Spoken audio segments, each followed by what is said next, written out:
The Z to Z Podcast.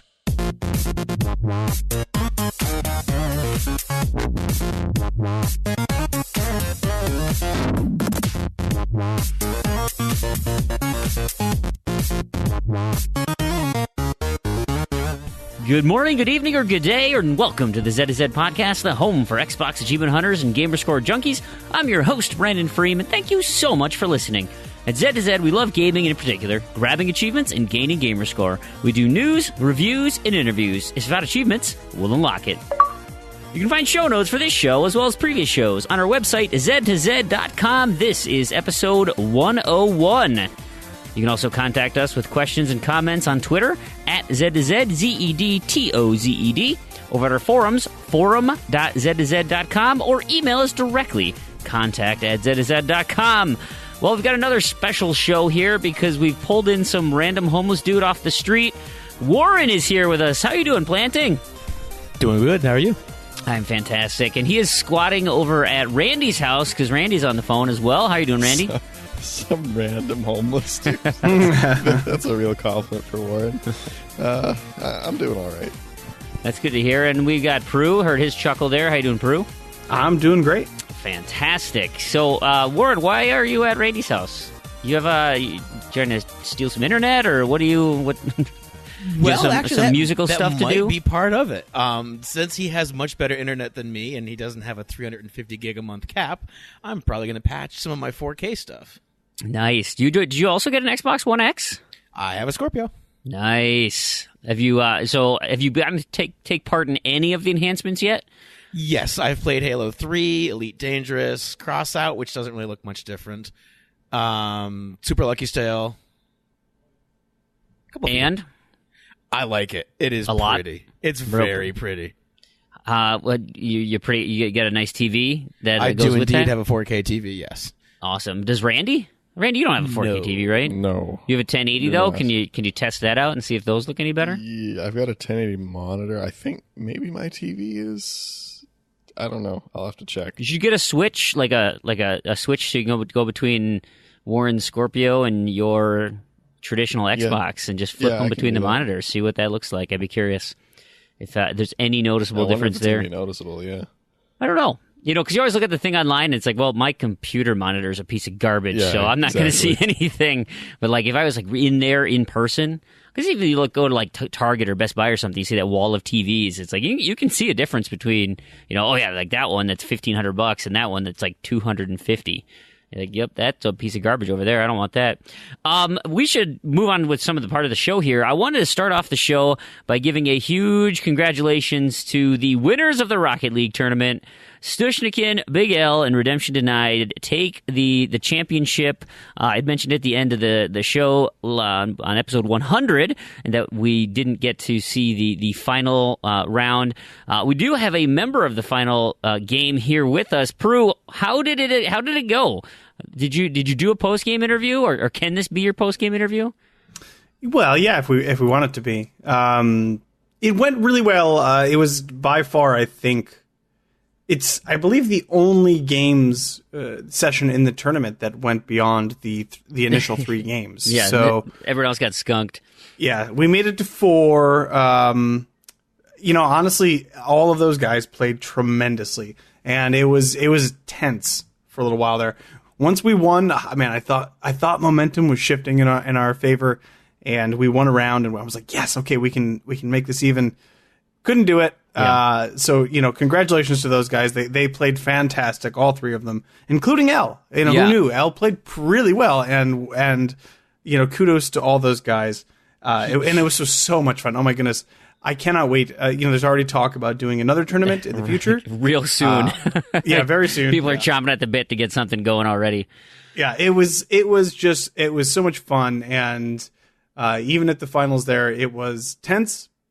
And tight but fun, and I cannot wait to play some more Rocket League with the community members. It's just such a great game to kind of bring everybody together. Even if it's your first time playing or you're a seasoned vet, man, Rocket League is just a blast. And I think this tournament was a tremendous success. Agreed. I agree. And I think, Stushnikin had already mentioned that we'd love if we could, since the games go so fast, if we could just get everybody together on one time. And I know when we've recorded before with people from the UK and people from Australia, like that kind of sweet spot at Saturday afternoon for the US.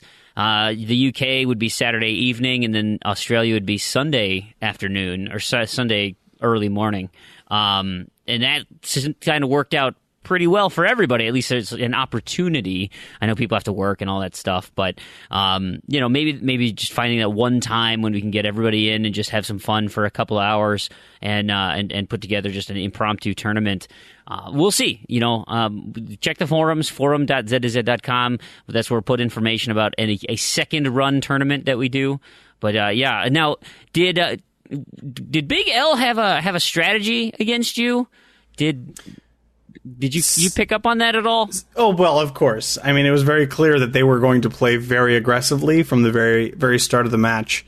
And they were going, I don't know if all of them were actively doing it, but at least L and possibly Redemption. They were playing very aggressively, so they were going for demolitions. So it was... How many times did you blow up? Oh, God, a lot. And it was very, very frustrating. I spent... if you talk to my two teammates, they'll tell you I spent a good chunk of the match on mute, biting my controller and, getting real frustrated. Yeah. But that's what makes Rocket League fun, right. and frenetic and hectic. And it really, really was. It was the whole tournament was just such a great success. And I've only heard positive feedback from the community. I can't wait to do something like this again, even if it's in a different format, like has been suggested, like the 1 day pick. And get everybody there as much as you can. That's great. That would be awesome. And just more Rocket League is good with me, and I can't wait to get back into it. Yeah, we'll figure it out here in the near future. One other thing from actually there are a few things from last episode that'll probably circle back to this episode because there's a lot going on that's kind of steeped in the news for about a week now that we definitely need to come back to. But we're making so Randy was playing Duck Dynasty last week. We made all those jokes, about Duck Dynasty Warriors and Duck Dynasty, the 80s TV show, and so I came up with an idea for a little podcast game. And so now you guys on the show, I mean, you can do it too. I'm not going to give the answer on the show because I want people to send me a private message in my Discord chat, or I guess just Discord in general. And I'm going to keep track of who can get this right. But the idea is so that kind of like in Wheel of Fortune, where they do the, what is it called? Before and after or something like that, where like you take the words and mash them together so that you create two items that become one. Let me give you an example. So this came with that Duck Dynasty joke that we had. So the clue would be the 7th entry in this samurai waterfowl hack and slash. And so the answer would be Duck Dynasty Warrior 7. It would take Duck Dynasty and Dynasty Warrior 7, make a hybrid game out of them. Or on the flip side, you could do 1 week to kill all feudal China. And that would be Dynasty Warriors 7 Days to Die. Do you get it? You see how that works there? So I got one here. This is for the community. I want to see if anyone can get this.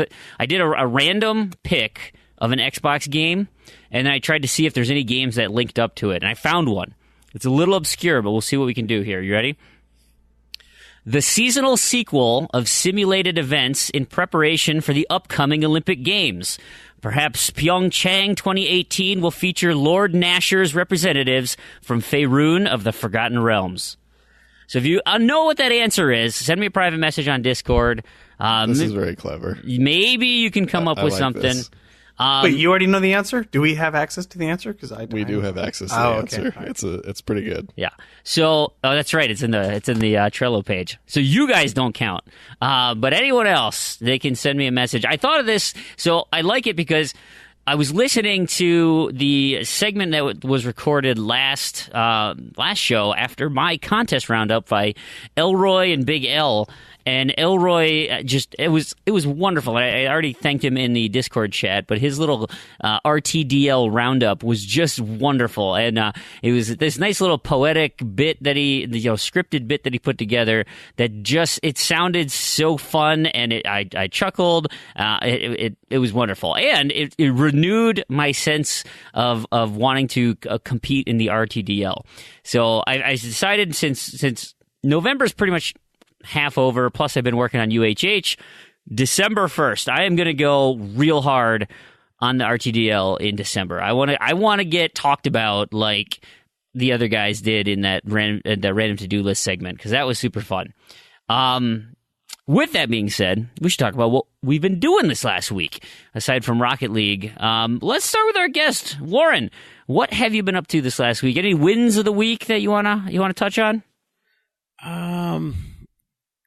Without having my TA list in front of me, I'm not 100% certain if I did it this past week, but near enough anyways. I popped the last of the insane ratio achievements in Elite Dangerous for the new title update, which involved collecting 50 personal effects. It's a really boring, grindy, bouncing back and forth in space looking for stuff, but with like a 30-something ratio, it is well worth it. In space, other than that, you say? It's like Gra in space, I'm told. Yeah. Besides that, pretty much just checking out 4K games. I was finally able. Oh, actually, you know what? Sorry, this is my win of the week. For years, I have been trying to get Headshot Honcho in Halo 3, and the first time I installed the new patch to it, the enhanced update patch, played the game, and voila, it popped. Nice. I don't know if it was the new update or the fact I had my glasses on maybe this time, but in any case, it worked. That's great.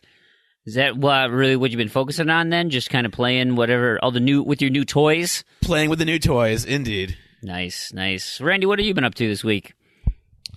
Not much. Mostly. Any more gaming than last week? Yeah, not really. Oh, bummer. Yeah, it's been a busy week again. Why? Now that you're certified, or that you can sell stocks or whatever the hell you can do, are they just keeping you super busy? Is that why? No, I've just had kind of other stuff going on, like outside of work and like mining on the weekend. Yeah, getting that set up and just doing other stuff. But I did play some Killer Instinct, so there's a little scare with Killer Instinct this week, a little early knobs and discos.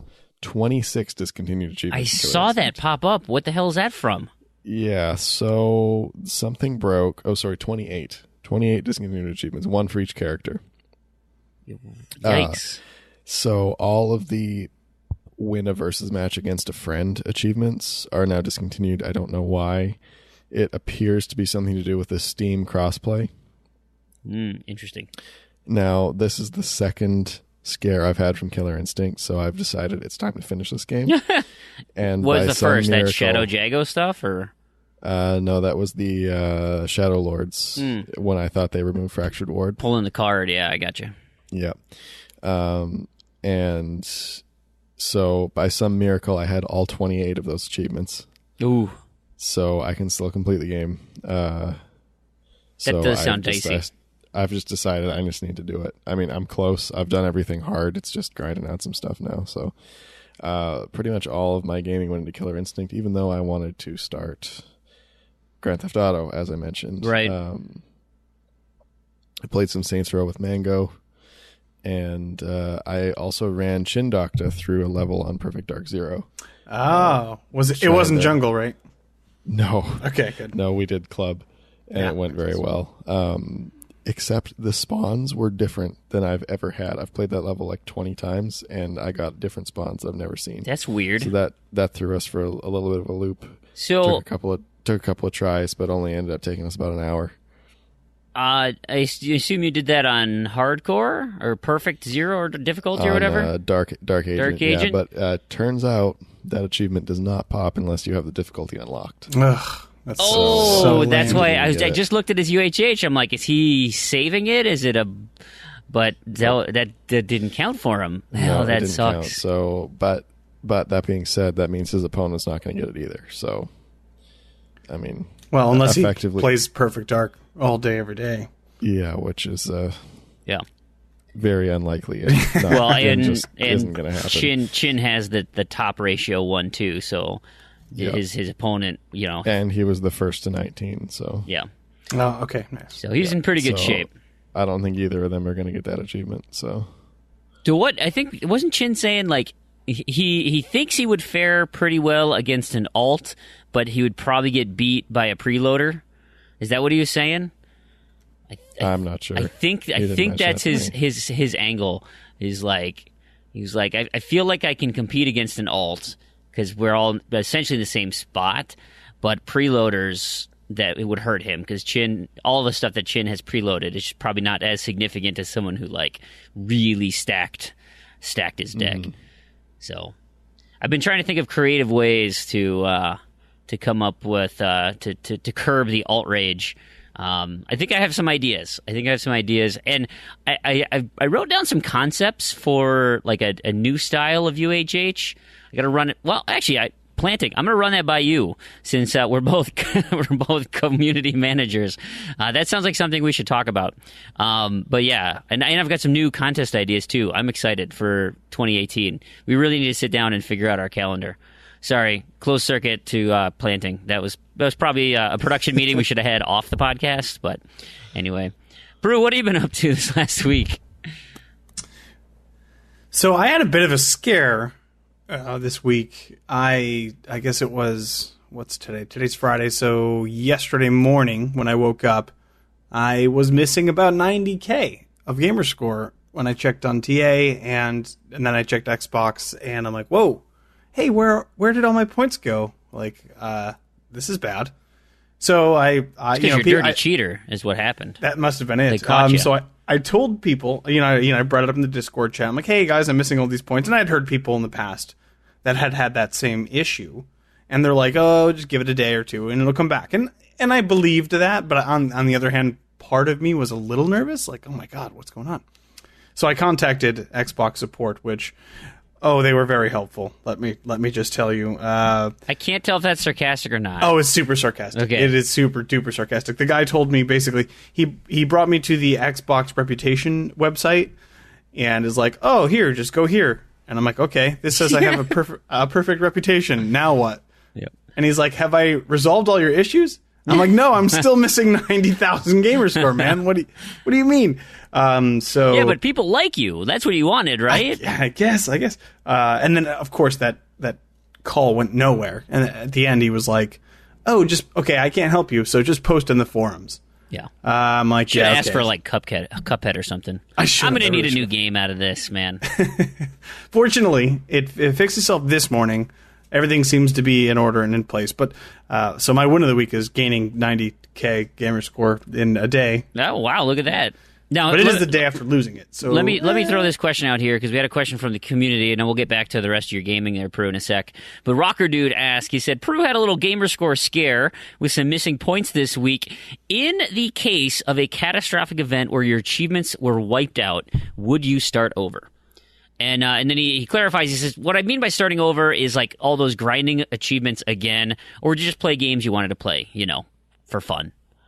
What would you do, Prue? Like, if you didn't get, let's say it was more than 90, let's say it wiped you out completely. Like, your tag got erased and you had to do Pro do, so your second gamer tag. Would you start over? So, it actually came up to me. I didn't actually think this was a legitimate concern, but I did entertain the thought, at least. I was like, man, what if I don't get this 90K back, right? And that's like a good chunk of what I had. I mean, that's 30% of basically my whole Gamerscore at this point. And I thought to myself, well, what would I do? I was really disheartened, honestly. I don't think, even with like only that amount of what I've already gained, I don't think I would definitely go as hard as I go now. If not, just give up entirely on it and just quote unquote play for fun. I can't imagine if I got reset to 0, I think I'd be done. You'd buy a PlayStation, or what the hell would you do? No. I'd still play Xbox games, but I don't think I would focus on achievements anymore. I just think I would just play random stuff and not care about completions or points or anything like that. I just think that would be it for me as far as hunting achievements. I cannot imagine starting from 0. That would be rough. It sounds real daunting, doesn't it? I know. I think I know what Crandy's going to say, but I'm going to go to Planting 43. So your next gamer tag, Planting 43. What would you do, Warren? Well, that gamer tag has 0G, so it Planting has a long 43? ways to go. Yes, it was part of my Zumba tag system when I was doing the Zumba achievements. Why did you stick with 40? I assume 42 is when you started with. Is that like Hitchhiker's Guide to the Galaxy reference? It is, yes. Yeah, okay. So I went from 43 and up. But anyways, if I actually had the same situation as Prue. I lost like 45K maybe a month back now. And I had the same thought. Like, oh, what if it's really gone? Without being able to figure out what games it was from, I would be kind of like hard. I don't know. Like starting from 0, I would probably actually start rebuilding my card without the crazy stuff that I put on it that I have no intention of finishing. Yeah. I would probably actually build a 100% card because I have no hope of it now. Yeah. So, and I'm going to ask Crandy, but even though I'm pretty sure he's going to follow the same sentiment, let's see, your secondary gamer tag would be Crandall, because you're grown up. You'd have a more respectable name, so you'd be Crandall. So the Crandall tag. I feel like I should get that tag. It's a pretty good tag. 100% completion, Randy? Is that what you'd do? No, I wouldn't do it again. You would even start over? Yeah, it would be. I've thought about this before. And I basically determined that if I ever got reset or banned or lost my tag or whatever, I'd be done with Gamerscore, I think. Of course, I'd still play games, but I wouldn't. You wouldn't give a rip at all? I just don't think I could bring myself to start over. Yeah, it's weird, Like, because you put so much into it. I couldn't enjoy the hobby anymore knowing what I once had. Yeah. Like, that's kind of what it comes down to. Yeah, I can see it. I totally can see it. What would I be? Freem double? I don't know. You guys come up with something creative while I think. Freemful. There you go. I think, ultimately, I don't think I'd change how I game. Because I don't really game any differently. I'd still be doing random to-do lists. I still would be doing, I would just keep focusing on contests. I would probably go back and throw some of those, I could put Energy Cycle back on there, and hopefully that comes up on my random to-do list. I should be able to get that one taken care of, and all those easy titles that I've already checked off the box. It would be sad and disheartening to know, my Project Spark completion or the Wipeout games or anything like that. I'm not going back to that garbage. You damn right. I would not put another Kinect game on my card. That would not happen again. Those are the best, though. Oh man, I still have some. I gotta fire that up here for some Kinect Sports for my I think we're gonna play some Kinect this weekend. Oh yeah, you gonna do some We're gonna give Strings of Steel a shot. Oh, that's a doozy. It is. That'll be fun.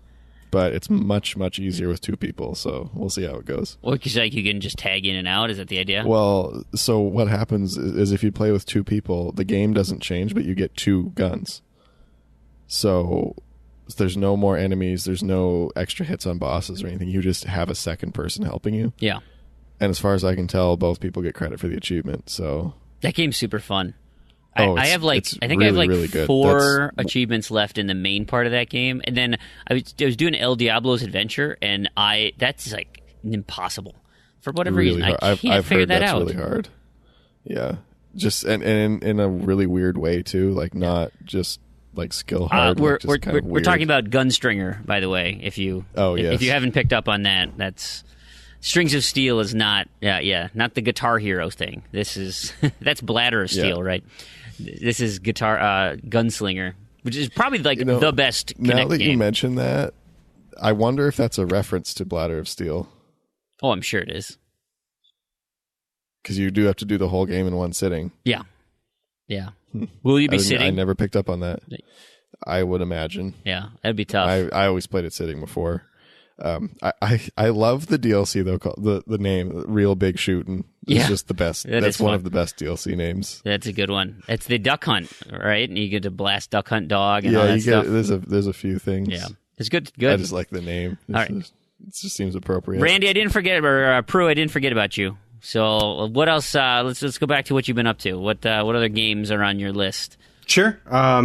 I started and completed because I needed a super fancy Xbox One X game, Super Lucky's Tale. So that was fun. Do you like it? Yeah, it's good. It's very simplistic and simple.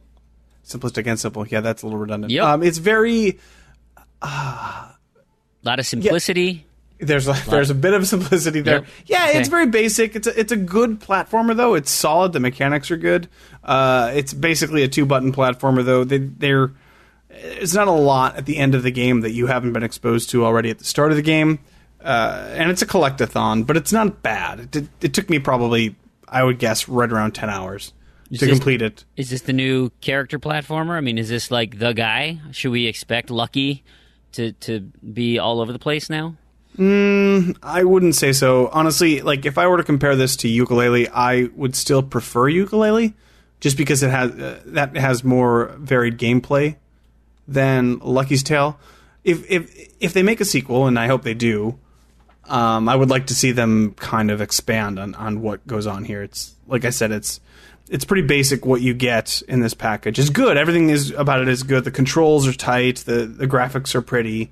Nice. The story is, would take it or leave it. And you just go and you go through every level and you collect the 4 clover bits that you need to collect, and then you're done and you move on with your life.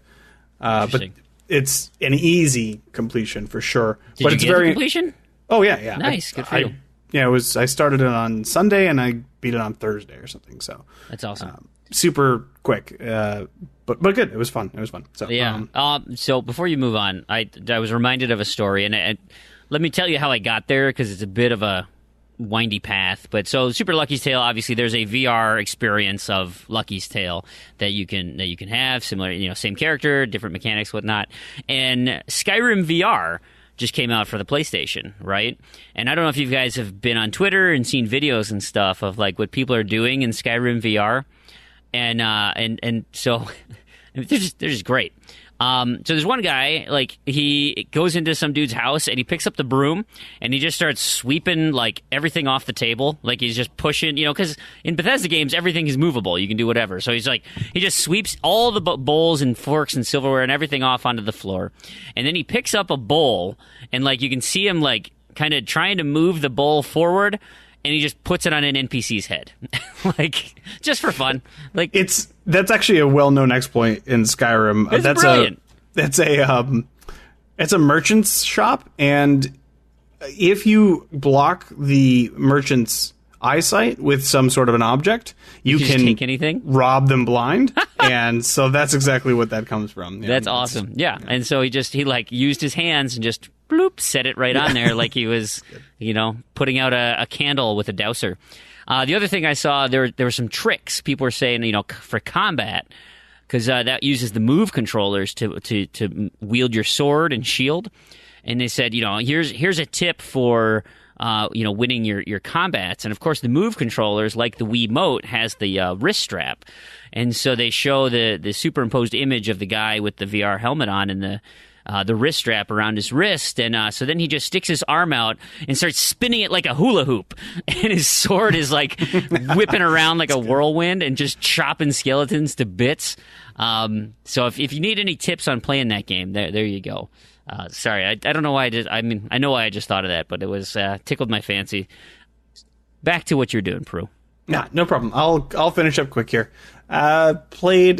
So the biggest other game that I played is I just started Marvel Heroes Omega because we just learned recently, and we'll talk later about how Disney is giving it the axe. So they're shutting it down at the end of the year, last day of the year, December 31st, and this is a game I've been meaning to play for a while, and this is giving me the motivation. I think a bunch of community members, the motivation to go and try to get as much of this, if not the whole thing, done, if possible. So I just started that tonight. It's basically, Marvel version of Diablo, and I'm only like an hour or two in, and it seems pretty okay. So I'm probably going to be playing that a lot for the next little while until that cut off. And I think a bunch of people will as well, because we want to just see how much of that that we can get done. Yeah, if you're interested in, because can you play that co-op, right? I assume you can. It is co-op, yep. Right. Mm-hmm. So we set up a Discord channel. So if you come over to my Discord channel, discord.me/Freemhole, there's a new Marvel Heroes channel that will be open till the end of the year. So that's a great place. You guys can talk shop. You can talk tricks, tips. They cut a ton of prices on all of the in-game ads and buys and whatnot. So in fact, if I'm not mistaken, I believe that you can no longer, in fact, pay real money for anything. And everything is...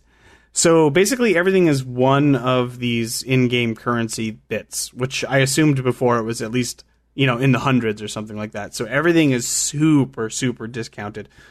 You can't actually pay real money, as far as I know, anymore.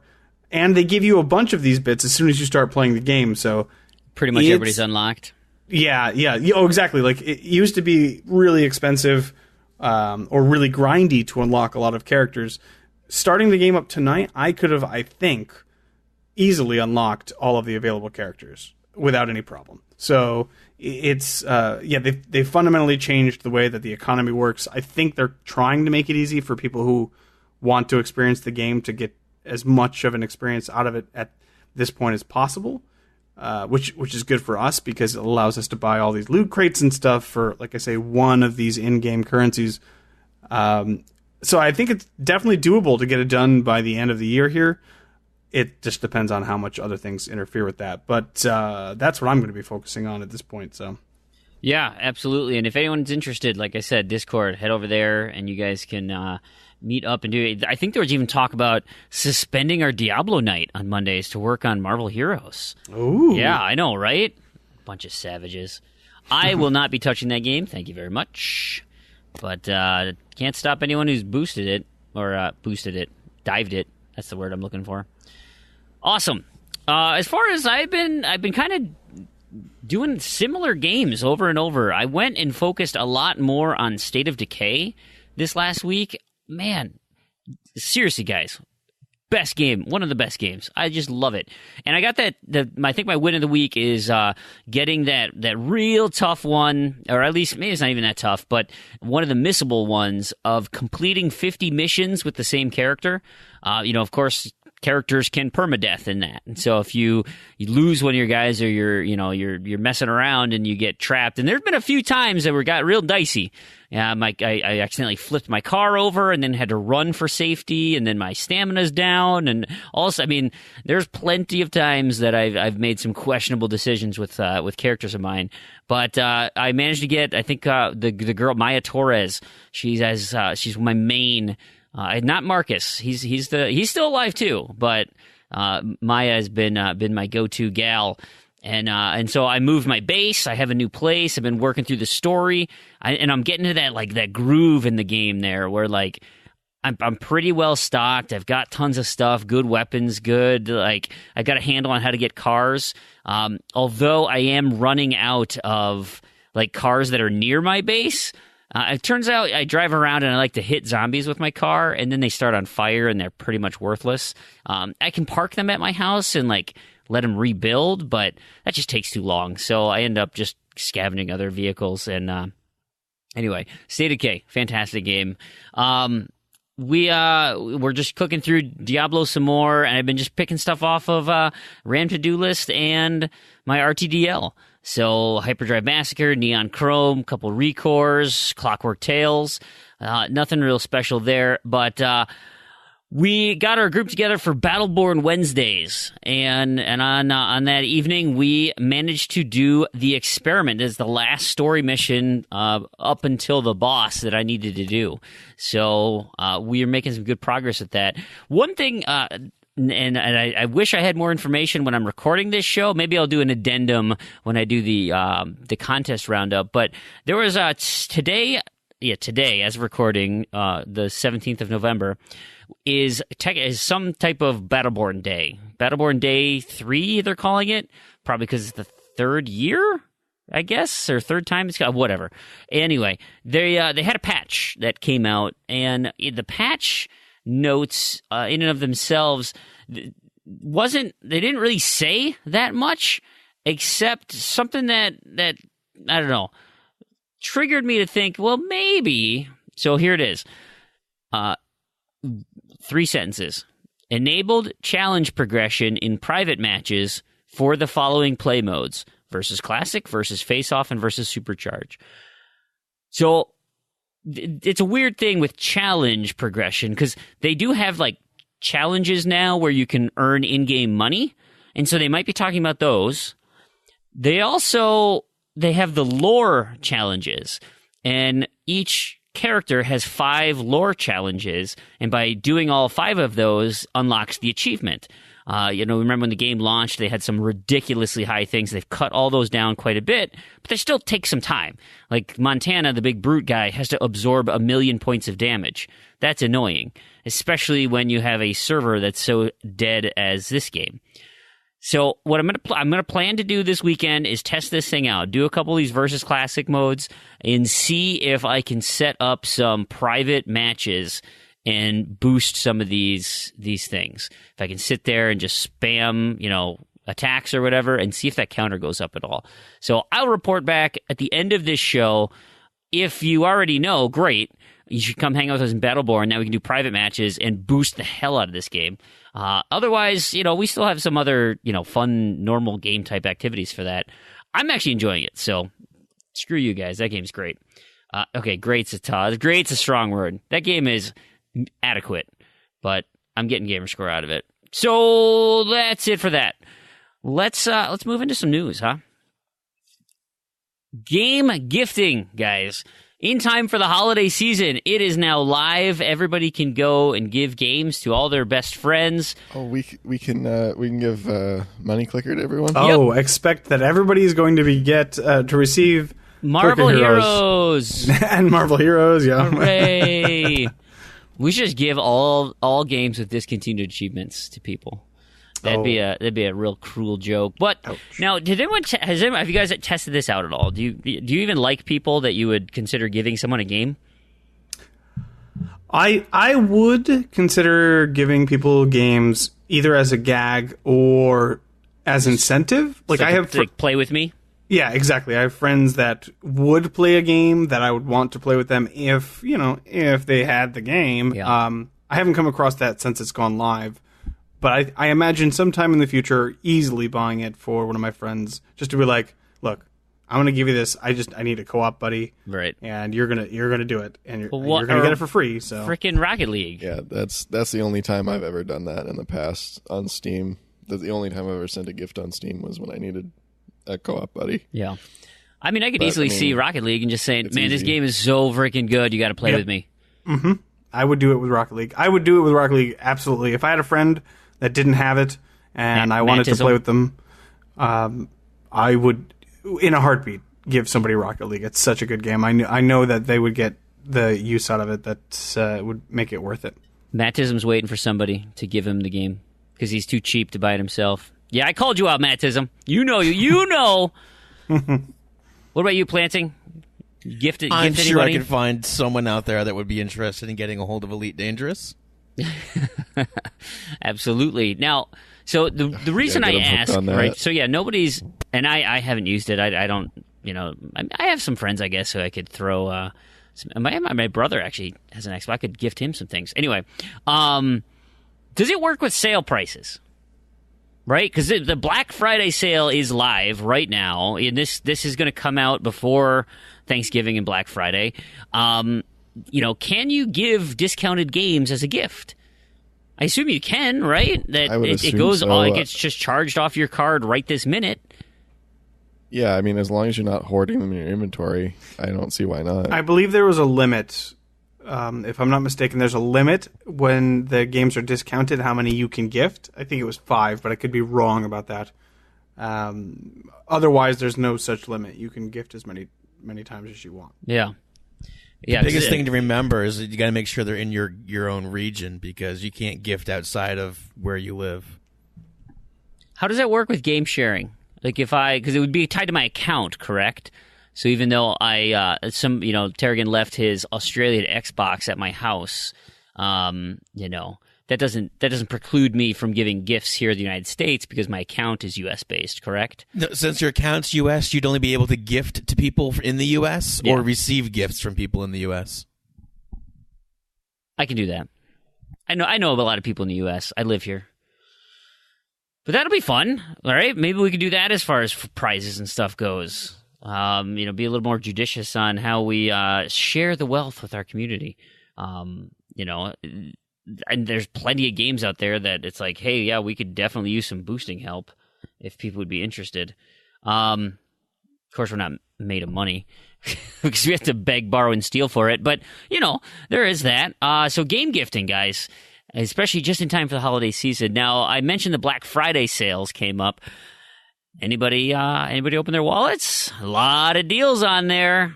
Randy, how much money did you spend? Big fat zero, I bet. Yeah, big fat zero. Yeah. Actually, there's a couple things I'm looking at. I'll probably spend like 10 or 15, but not a lot. I know I've been wanting to pick up Army Krog for a long time, so I'll probably grab that. And I think there was a couple things on 360 I was eyeing up, like a couple like $1 arcade games, and then there was the arcade game series bundle. I think you get all three of those games. I think it's Pac-Man, Miss Pac-Man, and Galaga or something. It's like $6 for all three of them or something. Those are a few more that I've been wanting to grab as well. So I might get those. We'll see. Yeah, I was just nothing really jumping out at me. Wolfenstein for $30 is nice. Wolfenstein 2. Wolfenstein 2 for $30. And Evil Within 2 is down 50% as well. I don't know. What's Bethesda thinking? Well, they think that everybody who's going to pay full price already paid full price. I guess they did. I guess because they all pre-ordered it, and they're not wasting any time in getting more people to buy it. But I mean, if I was going to buy that game digitally, I'd jump on that because I don't think it's going to be that cheap for a long time. Yeah, interesting. Planting, did you open your purse there at all? Not yet. Chances are I'm going to end up grabbing Forza Horizon 3. Just because I might as well get the whole collection. And I think the Jeopardy Wheel of Fortune double pack just went on sale for like half price. So I'm probably going to snag that and see how much I actually know. Hey, Randy, for Dead Rising 4, if you buy Dead Rising 4 and the season pass, does that cover all your achievement needs? Yes, it does. What's the deluxe edition have that those two items don't? The deluxe edition has like some cosmetic thing. Okay. Yeah, because that's $4 more expensive than just getting the game and the season pass. Yeah, I mean, I'm pretty sure, unless they've added something new, I don't think so. Yeah. Peru, what about you? Did you buy anything yet? Oh, not yet, but it's very likely I will buy a lot of things. There was some stuff I saw on there, and I'm like, okay, I want that. Oh, you know what? For $3, I'm going to get that. Oh, okay, I'll probably get that too. I haven't touched anything yet, as of yet. I imagine this upcoming week I'll spend a good chunk of change on getting all of these discounted games. Yeah, there's a lot here that like really, I mean, they're real close to that price point where it's 60% off, 75%. And it's like, I look at the 60% off ones and I'm like, yeah, why can't you be 75% off? Like that'd be a no-brainer. But now at 60, you put me at an interesting position of, okay, I already have like 1 billion games to buy or to play. Like Final Fantasy 15 for $20. Like, I bet that'll be $15 at some point. Should I wait till then? As I'm realistically never going to play it. We are spoiled. I know, sure. Right? It's just ridiculous. And even, I know, we've got plenty of these smaller indie games here too, that I don't have to like go out and, worry about really. And so I just look at these titles and are like, oh yeah, I forgot about that game. Like, oh, we should go play that one. That'll be a lot of fun. And Little Nightmares is out there. Livelock, real cheap. I need some friends to help that one for this month. So if you're interested in a little Livelock action, it's only $5. Nice twin stick shooter action. So there's a ton of good stuff out there. Thankfully, I think I can hold back. I can, calmer heads prevail, and I don't need to buy anything there. Now, I think we all are familiar with GameStop. and we're all familiar with Xbox's Game Pass. Well, are you guys familiar with GameStop's game rental pass program thing that they were testing? I think we talked about it on the show, where you essentially would pay this power pass.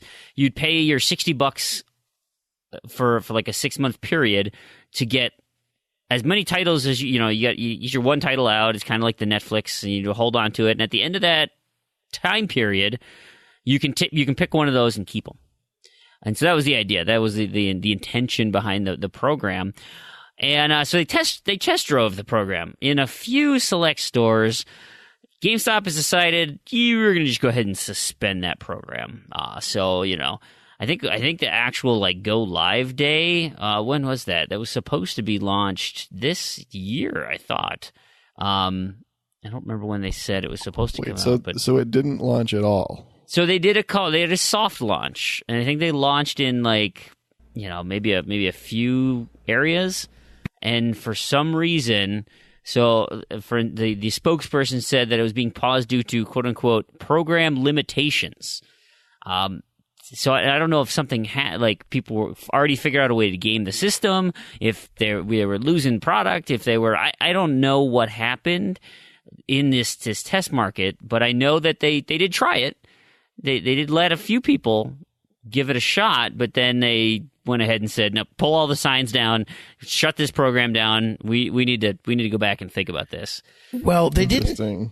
No, they didn't say pull the signs down, though. They actually said store them in the back. So that makes me think that they're actually trying to fix the issue. Yeah. The suggested problems that I heard was that their point of sale systems weren't able to handle this new program because you're basically renting and not buying. Sure. Which is possible. I know from being in there in the past that they're definitely not the fastest things. The other possibility, and I think this is kind of one of those, we're not going to say it, but it's in our minds. We sell lots of used games over the holidays. Let's maybe wait until January. And January is the slowest retail month of the entire year. So I could see giving people a reason to come back into the store, or return some games they got. Hey, upsell on the Power Pass. I could see that too. Not like with the foot traffic that's coming in. Who was buying the game system last week? Aunt Judy. I don't think she's gonna be signing up little Johnny down the street for a Power Pass. She's gonna come in and buy a PlayStation 4 copy of Dead Rising 2, But anyway, does this program interest you guys at all? Is it? I mean, this is way more casual than what we want to do, right? If I lived closer to a brick and mortar GameStop, yes, I would be all over it. You don't live close to one? No, the closest one to me is about a 45-minute drive. Jeez Louise. Where do you live? You live out in the sticks? I'm in the middle of southern Vermont, which is near nothing. Oh, yeah, that's pretty much the sticks. I listened to a podcast, the Lore podcast, and they talked about some real creepy stuff going on in the woods of Vermont. You have monsters up there that I should be aware of? Like the Yeti or the... They have Haystack Road. Yeah? It's pretty much the same thing. Did people get eaten? What happens? It wouldn't surprise me. So this was a few times ago. I want to say a wrong turn, but it wasn't a wrong turn because it still got me there. But now keep in mind, this is... the scenic route. This is a small town in, somewhere I've never been. I take a wrong turn and it's nighttime. I think the moon was bright or something because there's a little bit of light. You're on this spooky backwoods road and all the trees, none of them have leaves on them, but they all kind of arch over top of the road, like in a movie, like in that murder, the Murder Street. Sure. In a movie or a show. And then there's just big old spooky barns, the whole street. Are they dilapidated or are they in semi-functioning shape? Because nothing is creepier than a dilapidated barn. They might have been. I don't know. They're very spooky. Yeah. And these are houses far apart. It's that's a murder street. It's a murder road. I guess it's not really a street. It's a road. So when the GPS today told me to take Haystack Road, know what I did? Just kept on driving. Did not go down Haystack.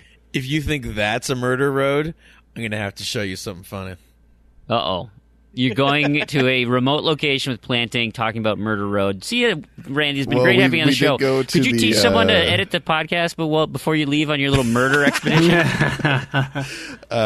We did go to the "Your GPS is wrong" sign, though. There's a sign. What is it? A snowmobile trail?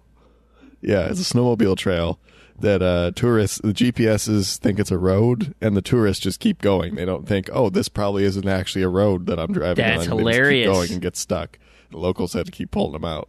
So now there's a sign there that says, your GPS is wrong. That's so funny. And that is exactly what it says. Like, that's not even an exaggeration. So I didn't believe it. Then I saw the sign. It's hilarious. I was recalling this podcast. So they were talking. It was a mining town up on some sort of mountain in Vermont or New Hampshire. I mean, you guys, it's like whatever the mountain is there, part of the Appalachians.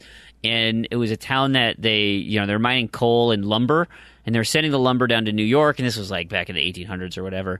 And so it was booming, and everyone moved up there, big city. And then they deforested pretty much everything, and they're like, okay, well, there's no reason to be up here. And so everybody left, and the town then went from, a reasonable population down to a population of 3. A dude, his wife, and his mom. And when they died, the town was decommissioned, and they're like, yep, there's literally nobody in this town. And then years later they came back, but so it's like people who were wearing like red coats or something in the woods turned up missing. It's a good podcast if you're listening to it. So that's your backyard, Warren, huh? You live out in the sticks. So no GameStop near you. You never know what you're going to find. Prue, you have a GameStop near you, right? Literally like less than 2 minutes away. Yep. Mm-hmm. I have 3 of them that are like within 5 minutes. I mean, they're surrounding me. I hate them. They're all over the place. I haven't been into a GameStop in ages. This program is not interesting to me only because I'm more Prue. See you on the field.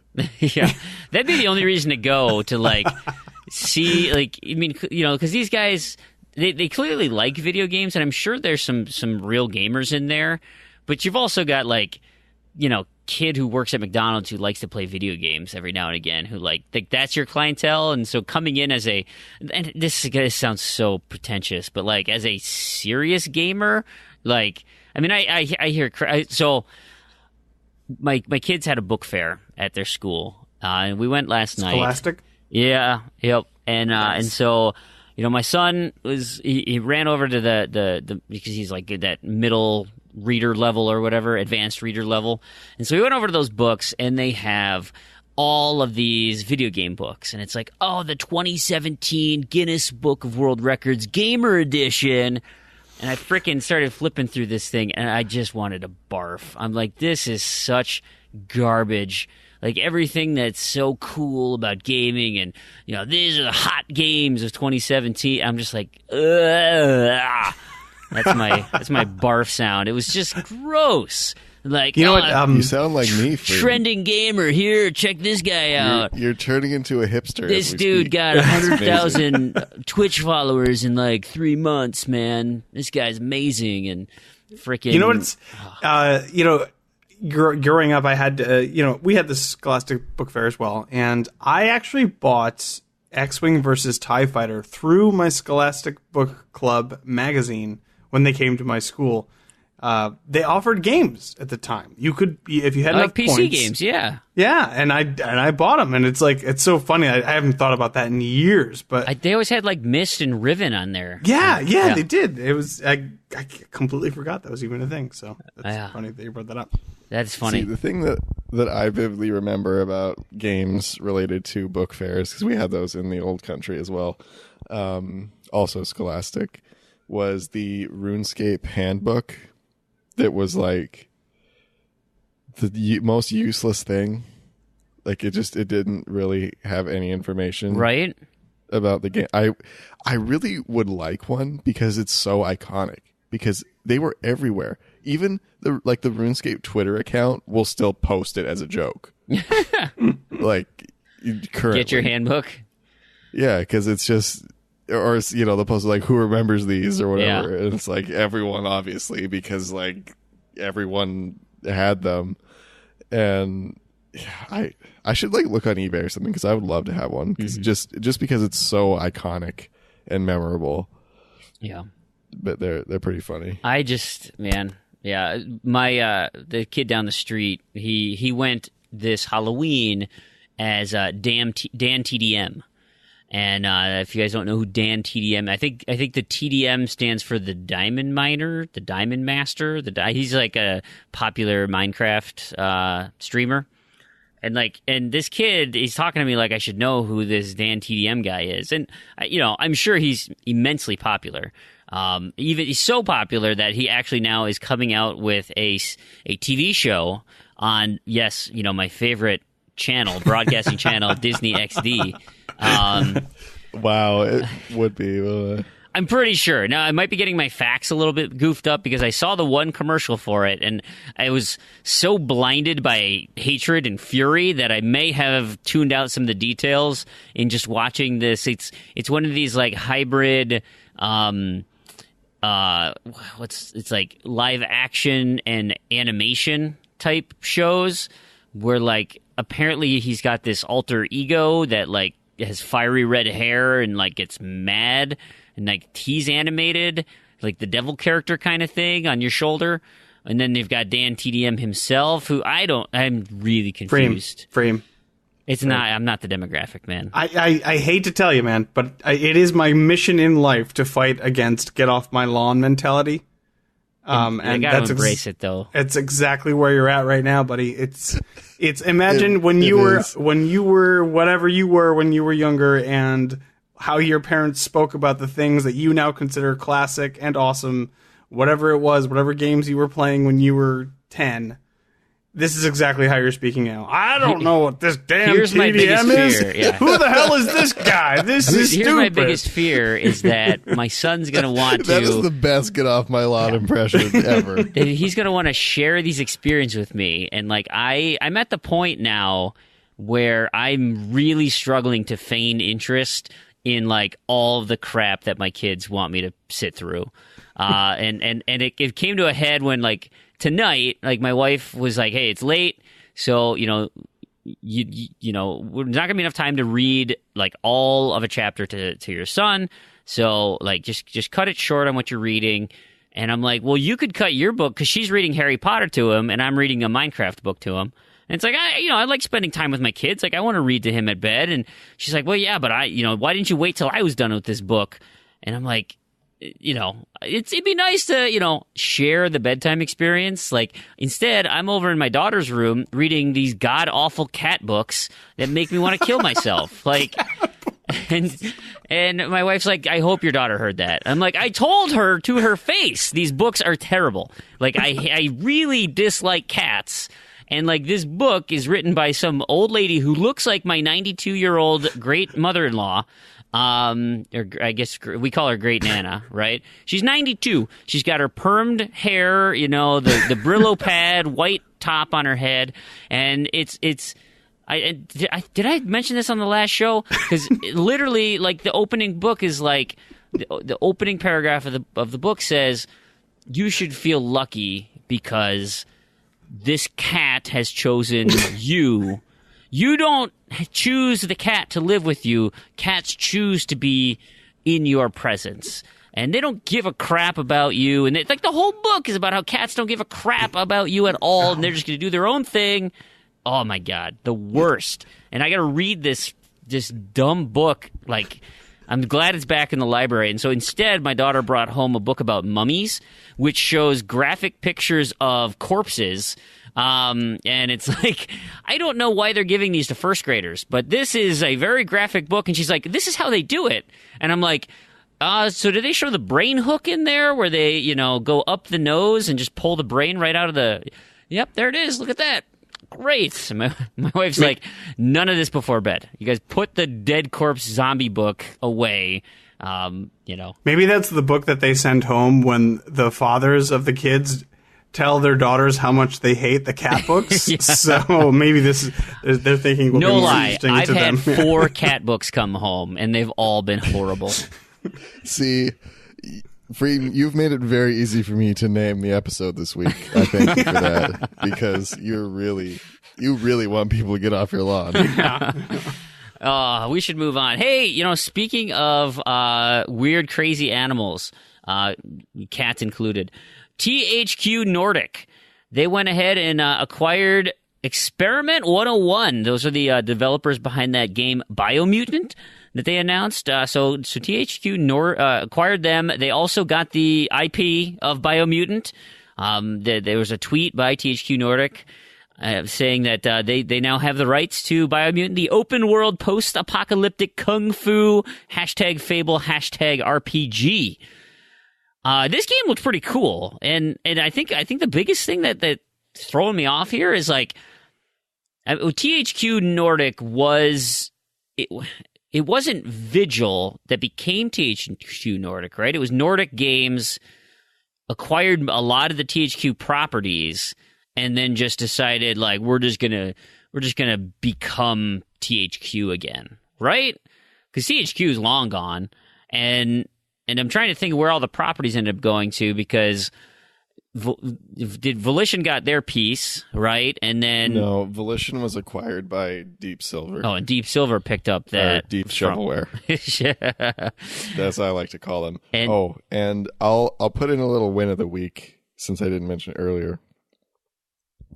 I picked up Agents of Fun from Redbox for $5, and you know what the best part of that is? Deep Shovelware didn't see $1 of my money. Yeah, I'm very happy about that. I suppose, right? Yeah, you go that route. So yeah, it's good on THQ Nordic. I mean, it'd be wonderful if you could fix Darksiders and make sure that those achievements are working properly. But like, I'm really surprised about kind of the growth of this publishing arm here, and they're really making a splash in terms of the games that they're coming out with and really building up a portfolio of titles here. You guys interested in that Biomutant game? You guys remember seeing clips and crap for that? I don't really remember it, but when they announced it at Gamescom, the week of Gamescom, so in early August. I don't think I watched that. You should take a peek. But I don't know. Maybe we'll see when it comes out. I don't get excited for things anymore, as we know. Yeah. And if I do, they're ruined. Like pizza. Yep, I mentioned that. Last show too. All right, we'll stop beating around the bush. It's time for the real deep, the big talk. I'll start it off with a question from Lord Chibello. He would love to know what our take on the whole Battlefront 2, EA, Disney fiasco, and is there an IP that would make you buy a game like this despite all the bad press?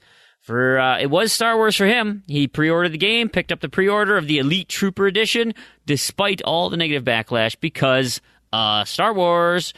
So what he's talking about here is, and we mentioned it last week, it's weird. I feel like we just talked about this, saying like we couldn't think of any sort of examples of games that really had really terrible press that was really not the fault of the developers per se, but the marketing and different arms of the division really making some just terrible, terrible decisions. But ultimately, full circle here, what ended up happening is Star Wars Battlefront 2, ridiculously awful loot situation. A lot of people are pointing to an article, and I can't remember where the article came from, but they're citing things like 4,500 hours to unlock things, all the characters and everything in the game under normal play conditions.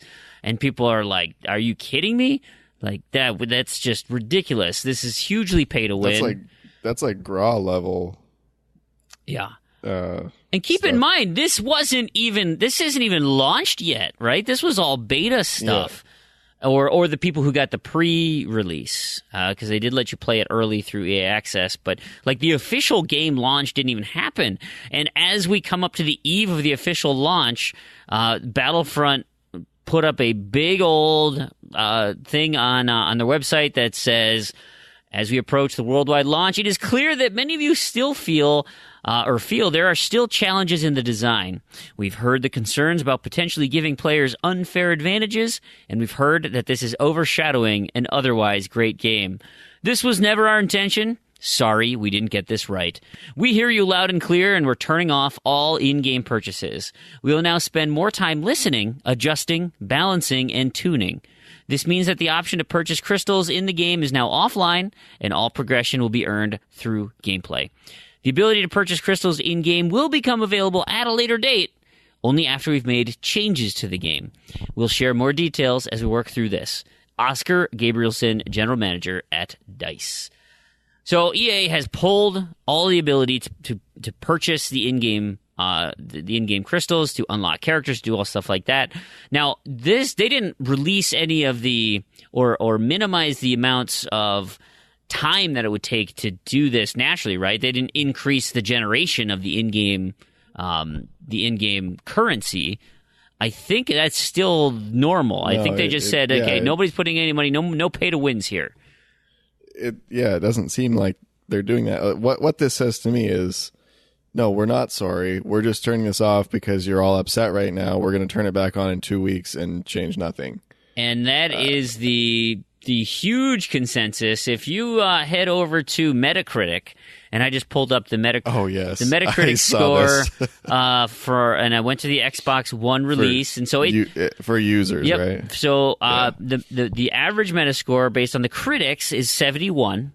But I read through a lot of those reviews, and they're saying Battlefront 2, one of the big downfalls, reason we're giving it a low score is because these microtransactions are really negative. They're hurting the experience.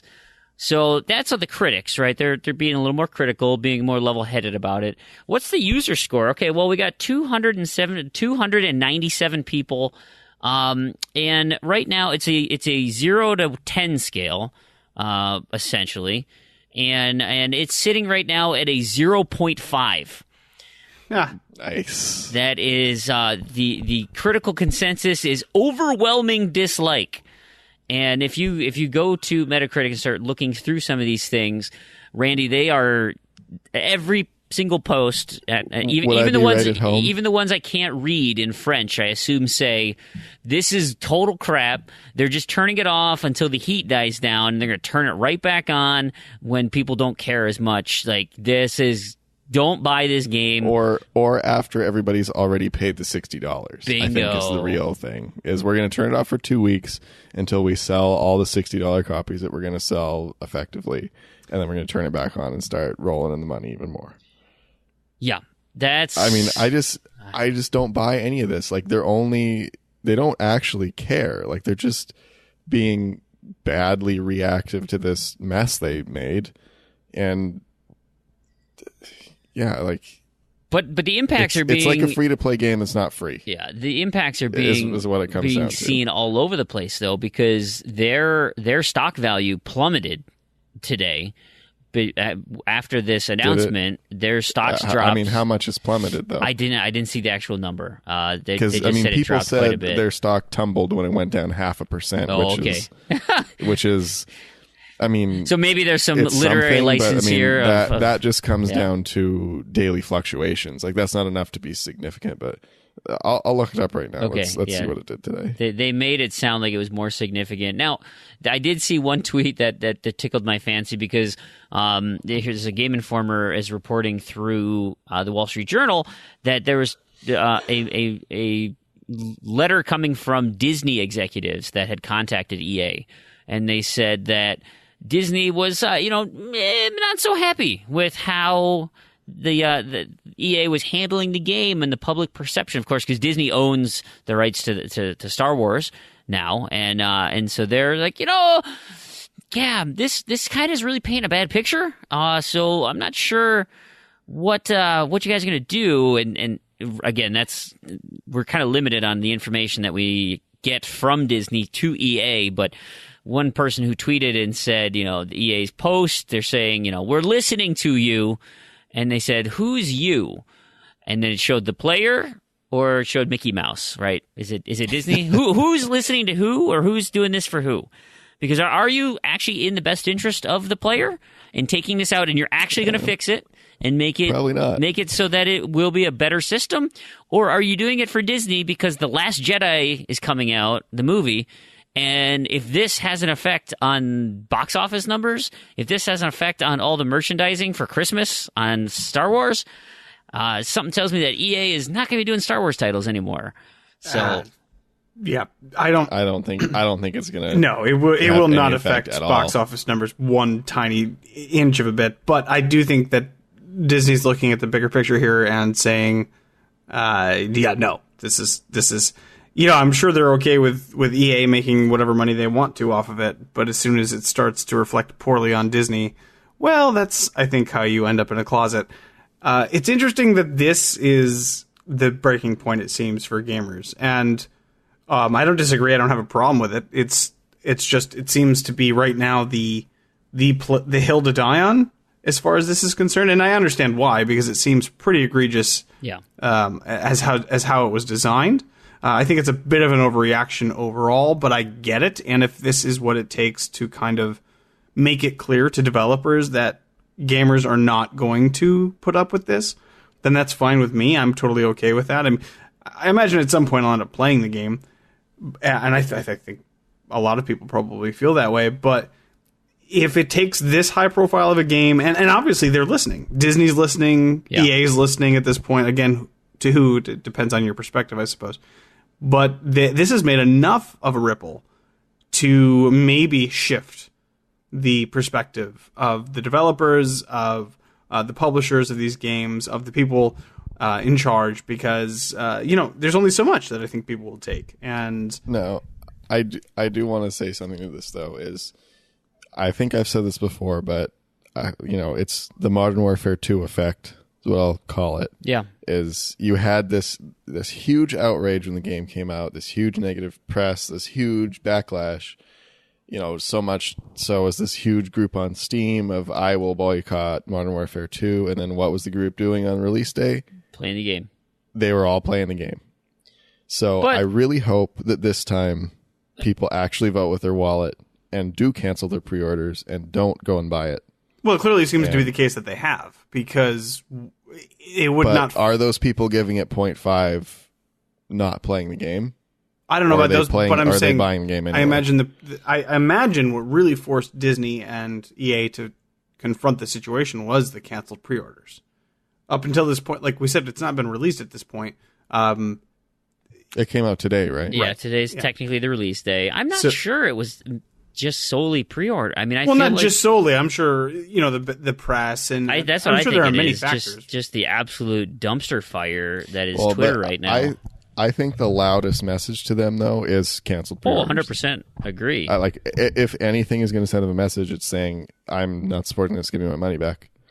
And I did post this in Discord this week. Is there was a rather funny picture that I found of somebody alleged. I mean, I don't know if it's real. Everything's fake on the internet now, anyway. Yeah. But I thought this was pretty funny, and it was believable. And it's a picture of somebody on chat with EA support saying, "I want to cancel my Battlefront pre-order," and the customer support guys asking, "Oh, do you mind if I ask why you're canceling?" And then the guy responds, like all the others. And then the response is, right. So that's funny. I hope that's real, and I hope that this is sending a message that maybe other people listen to, and I hope that they do reevaluate it properly and not continue this. Now, back to the stock. It did go down a little bit. What's a little? So we have today the market is down 0.29%,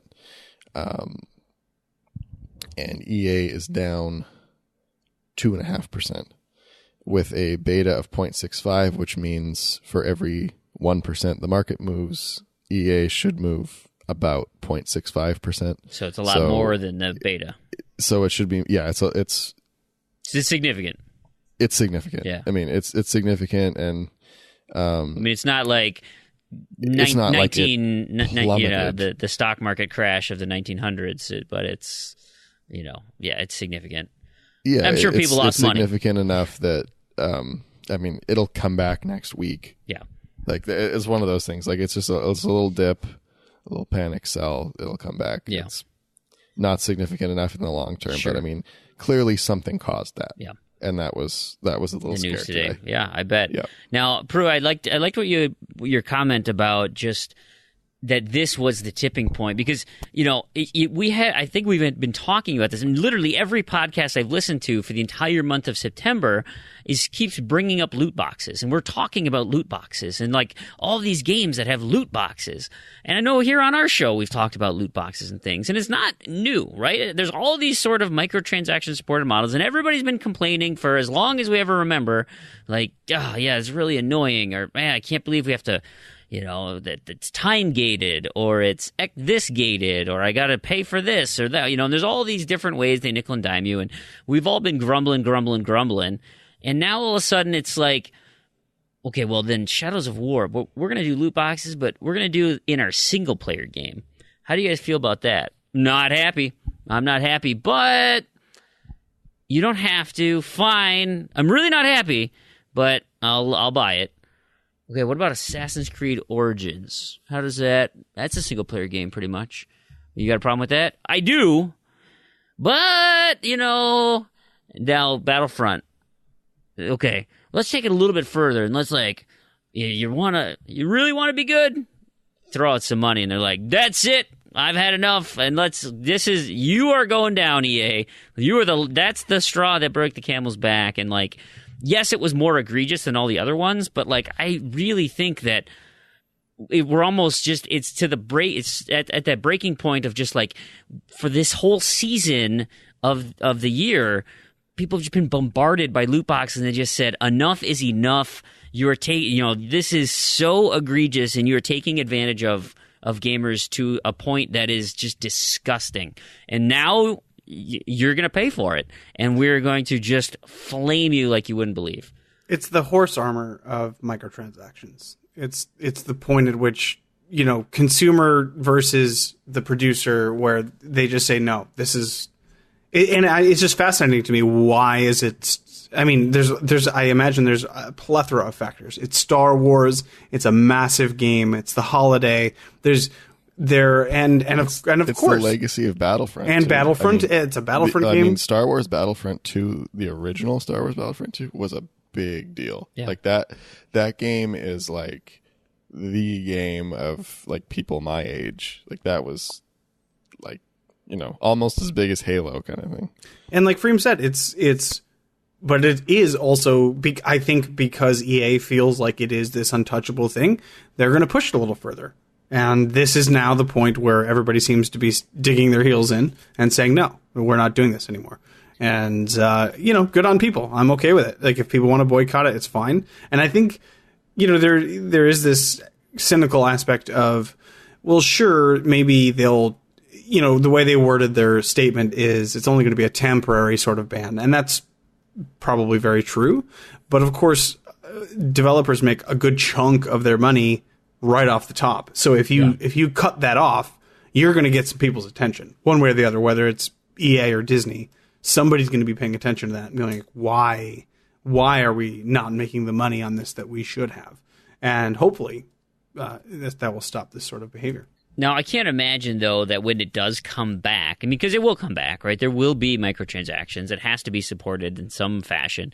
That they will make a change, because they can't just not make a change. Say that they're going to, and then just turn it back on and not do anything. That will shut this thing down. Yep. But, what are those changes? Are those changes going to be significant enough that people feel like, okay, fine, you are looking out for our best interest, yet you're still trying to take our money? It's this weird... I mean, it's almost a can't win, because they planned on this for supporting the game, so they're looking for this, additional income to come in. They definitely budgeted for some level of income off of these expansions, or off of these microtransactions. So to just cut that off completely is unrealistic. But now the damage is done so much where they've said, we got it wrong, we need to reevaluate. Whatever they come back with is going to sound like just another slap in the face. Yep. I mean, it's not going to be a punch, but it's going to be a slap, and it's going not going to feel great.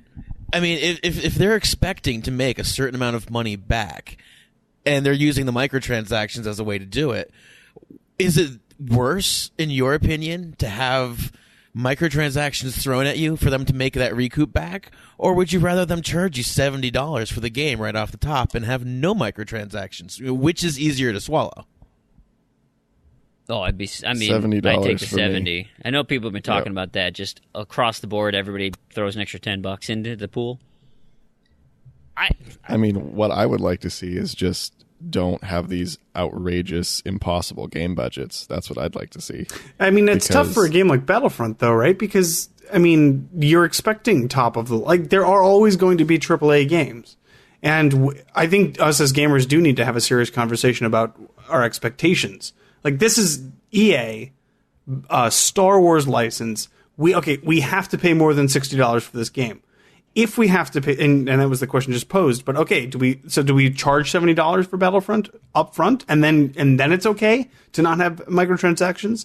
Do we do this sort of mixed $60 per usual, but also microtransactions? Do we do more of a like $60 plus a season pass? Like what is the most acceptable to the community, to gamers at large? I don't know. That's a tough question, and I don't envy the developers for trying to figure out a way to make that money back. The other thing I would like to know too is like what are the actual profits being made on these games? Are they excessive? Like, microtransaction games like FIFA or Madden, how much is just recouping costs versus excessive gigantic profits? How much of that marketing budget is actually showing a real difference? Well, I think I just saw a stat on a mobile game that made $4.9 billion in microtransactions last year. Yeah, but mobile games are kind of different. I just mean, like, especially mobile's kind of a whole different world, I would say, because it's so like it's so casual and so I get that, free to play heavy. Grand Theft Auto 5. I mean, look at Rockstar. Look how much money they've raked in with those microtransactions. I think that's an exception to the rule, though. I think they also did a very good job of how they set up Grand Theft Auto game. 5 could have made just what they made off their vanilla game and never charged 1 cent for a microtransaction and still made $1 trillion zillion gazillion dollars. So it's kind of an unfair. I think it's such an outlier because of how massively, incredibly popular and successful that game is. That literally every micro transaction that they made money off of is just icing on the cake at that point. But it also does say something that they planned paid DLC that we never saw. Yeah, right. Because it wasn't worth their time to make it, because they're making so much money on microtransactions. I mean, how come we don't have Left 4 Dead 3 or Half-Life 3? Like, that's easy. That's because Valve can't count to 3. But it's the same thing. Valve's like, hey, we got Steam money. Yeah, we really want to risk pissing people off by having a game that doesn't live up to their unrealistic expectations. We take 30% of 90% of PC game sales. Like, what do we need to good. do? And and the thing with Valve, like, Valve is a private company too. Yeah, they don't have to tell you anything. Oh man, I can't imagine how much money what's his name makes. Yeah, it's just unreal. Wait, so Prue, back to your comment about the pricing model, though, and here's where I think the problem lies is a company like EA. We just talked about it. It's a publicly traded company. So they have earnings calls. They have to explain why they need your money, where the money's coming from, what kind of dividends they're paying out. I mean, they have to be very clear on their financials. And so, they say we expect this level of profit or income or whatever from Titanfall, from Madden, from FIFA, and then as part of that revenue is this microtransaction that we've budgeted. Now, if they go ahead and say, okay, well, we're going to just do a $70 game, so we'll make the same amount of money, and the investor is going to say, well, that's great, but like it'd be even better if like you could just make more money. So like, could you do 70 and microtransactions? Like, the cat's out of the bag. Like, they've shown now that microtransactions work. So regardless of what the base price is, microtransactions are going to be there. Now, they can make them less egregious, which I think certainly will help. But you're not going to see a game that doesn't have those in them anymore, because people buy them and they are profitable. And they're, they make me want to puke, but it's there. And now that being said, like, I don't have a problem if the game is great and it's not disgusting, and like, because I've spent money on Rocket League. Like, I don't have a problem with that. I was really happy with Psyonix. I did not feel bad about giving them a few bucks. But if I feel like I cannot compete with my fellow gamer because I did not spend $5 to get, some sort of heavy gun or something, that's disgusting. That is just disgusting. And that's the difference between selling cosmetic items and selling actual physical, usable in-game items. Yeah. And yeah, I'm always for selling cosmetics. If you want to have somebody be able to spend a couple extra bucks to show their support for a company and have a little more fun with their game, sure, have at it. If you want to make it so that little Johnny can go and spend $10 and get the best weapons in the game so he can just go and kill everybody, that is the kind of thing that's causing the controversy we see today. Yeah. Yeah, and even it's like it's that slippery slope too of like, well, we're not actually selling you a better gun, but because everybody can unlock that with experience, but we will sell you something to get you experience faster. Like, hey, wait a minute. That's the same thing, you bastards. I mean, it's the same. That's the same argument of them saying it's not gambling. It's like, well, no, because your money is buying keys to open a crate. Like, speaking of that gambling, though, Belgium is now investigating Overwatch and something else, and Battlefront. Yes. I'm kind of wondering if maybe this removal of purchases might have something to do with that. Now, of course, EA says, oh, no, it's not gambling. Of course, EA, themselves have determined that. Of course it's not gambling. Conveniently. But here's the thing. It's because you're not paying for a random chance. And this is how I think ultimately they'll end up being. And I'm sure legally that doesn't hold enough water. Like, you can still argue against it, but you just say, well, no, your transaction is buying a key. That's all that we want you. So whatever you use that key for, that's your own choice. But you're buying a key. But it just so happens you can only use the key to open the box. It just so happens that the key opens the boxes. But you can have the key in your inventory. That's what you're paying for. The interesting thing with the Belgium thing, though, that I was reading is, by definition in Belgium, when you pay, I think it was when you pay for the chance or a game of chance, or it's not a game of skill if there's like a heavy chance element in giving you a benefit. So like it was really like, sounds like gambling. So like it sounds like it's okay for Overwatch because all the gambling is just cosmetic. But for Battlefront, where it gives you a very distinct advantage, might fall under gambling. Interesting. So we'll see. I mean, and that will be really interesting if that happens and that is ruled that it is gambling. And and it sounded like the result of that would be EA gets fined and Battlefront may get banned in Belgium. Yeah, because it's like illegally selling gambling, right? Basically, I mean, even like I don't even have a problem with like the Asian model where you have to just display the odds or at least be clear about what Like, I really want this skin. What are my chances of getting it? Oh, it's a 2% chance.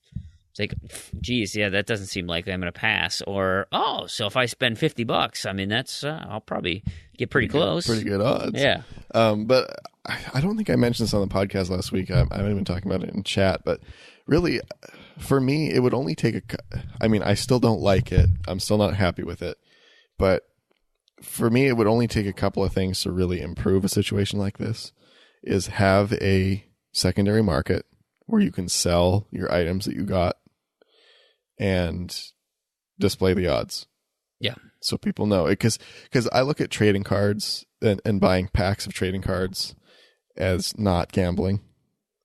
I don't put it in the same category as these kind of loot box transactions because like those two reasons, plus it is a physical good, which I think has a lot more value than the servers that EA can shut off that you spent $10,000 on for the last 6 months. I mean, obviously that's a bit of an exaggeration, but right. I mean, that's kind of what it comes down to. Is that is something that you have that cannot be taken away from you where this is buying something that doesn't really exist. I mean, it does, but it's a slippery slope. That's for darn sure. It's more complicated, yeah. I'm not happy. But even because like what Counter-Strike Go does is, okay, you've got these boxes that have these cosmetic items, but all those cosmetic items have a resale value, and you can trade them and buy them and sell them and sell them to other people, which means if you really want that item, you can just go buy it. Right. Maybe it'll cost you $500, but chances are you can spend $500 on loot boxes and not get it. Yes. So really, that alone, that secondary market, I think does a lot to kind of take away from how bad the super low chance of getting whatever it is you're trying to get from these boxes is. And then taking that and running with it, maybe this is why no one really complains about Rocket League, because you can trade all those items. Yeah. And that's true. I forgot Rocket League does that. Because, it's the same thing. Like, I mean, I don't think you can sell them for money in Rocket League. No. But at least you can trade for them. Right. Yeah. So, it's better than just, oh, great, you got this pack with stuff you can't trade. Great. Cool. So, when do we think EA is going to turn these back on? Are we saying 2 weeks? You're thinking 2 weeks before Christmas? 2 weeks to a month, unless they're trying to hide from the Belgium decision. Then it'll be when that ends. Not before Christmas. No way. No way. Really? I'm with you, Prue. I think they have to make it seem like they're doing. There's no way, because they're already facing an onslaught of terrible press, and if they do that, it's going to be the nail in the coffin. No one will ever spend any money on their microtransactions at that point. I agree. After Christmas is probably fair game, I bet. I'm thinking between Christmas and New Year's, closer to New Year's, like December 29th or 30th or something. Like right at the very end of the year. Give people post-Christmas enough time to open it, play it a little bit, and then once all those kids opening their gifts Christmas morning, hooked. Here come the loot boxes. If they do it before Christmas, it's going to affect Christmas sales, and there's no way they're going to risk that at this point. So I think so too. The only caveat of that would be like the week after Black Friday, so like the Friday after. Like I could see that as a possibility, but I'm gonna put my money on the after Christmas Day. I'm gonna say week after Black Friday is too soon. Yeah, I'm in the whole end of December, January camp. Yeah, but it's coming back. We'll report back when we find out. Of course, you're not gonna hear it from us first, but we'll talk about it. I think you guys are right. Hey, Chronos, get everyone hooked at Christmas, and then have them spend all their Christmas money on loot boxes. Yeah, our last news item we want to talk about here. We'll lead in with a question from Chronos. He says, "Speaking of Disney, I'm sure there'll be some commentary on Marvel Heroes Omega. Are IP-based games going to become a source of serious problems, or is this like all just Disney's fault?" And what he's referring to, and we mentioned at the top of the show, Marvel Heroes Omega they're ending support. They're shutting it down December 31st this year. Everything's toast. So if you want to get that thing done, we've given you some options on who's playing and where we can go and all that fun stuff. So is this Disney's fault, or are these IP games just at issue? Is that what the problem is here? And Prue, you tend to think it's Disney's fault? Oh yeah, I mean, Disney is. I mean, as much as I'm a massive Marvel fan. I'm a huge Star Wars fan. As much as I love Disney for all the things that they have and that they do, there was just news this past week about how they were strong-arming small theater chains with. I'm gonna forget a little bit of the details here, but basically, they didn't want to show the new Star Wars films at small chains based on some arbitrary guideline that they had. And they're a bully. Disney can be a bully, and that is what's happening here. As far as I can tell, I don't know specifically about what's going on with Marvel Omega, but I think that's the biggest issue here, is the fact that Disney owns so much entertainment properties. We need to kind of spread the wealth, I think. I'm kind of with you. Looking at Star Wars, Disney characters in and of themselves, all the princesses, all that kind of stuff, and Marvel, like, that's obscene of the amount of, especially in terms of pop culture and monetization of those licenses. Like, they can be as crazy as they want on those and make them, and Disney is just inherently weird about it. Oh no, we're going to go put that in the vault for 7 years so you can't buy the DVD until we tell you there's a window to do it. Like, that's crazy talk. Like, that's really, really anti-consumer. And if you want to know how anti-consumer Disney is, just look up their lobbying for copyright laws, and you'll learn very, very quickly that Disney is. I'm not anti-Disney by any means, but you'll learn pretty quickly where Disney's priorities stand and how they feel about things, and how it's kind of shaped all of these sorts of things that we're talking about here. It's in America. It's really tremendous, the power that Disney has. It's funny because going to the resorts is so great. Like, they do so much for you as a tourist. They do a wonderful job. Yeah. It's a great experience, even with all the like gross amount of people they shove in there. Right. But like, it really is. And like, they go above and beyond for, that Disney feeling at their resorts. Yeah, it's nuts. It's just crazy. What do you guys think? Warren, what's your call? Is it Disney's fault, or is this just IP-related games in general?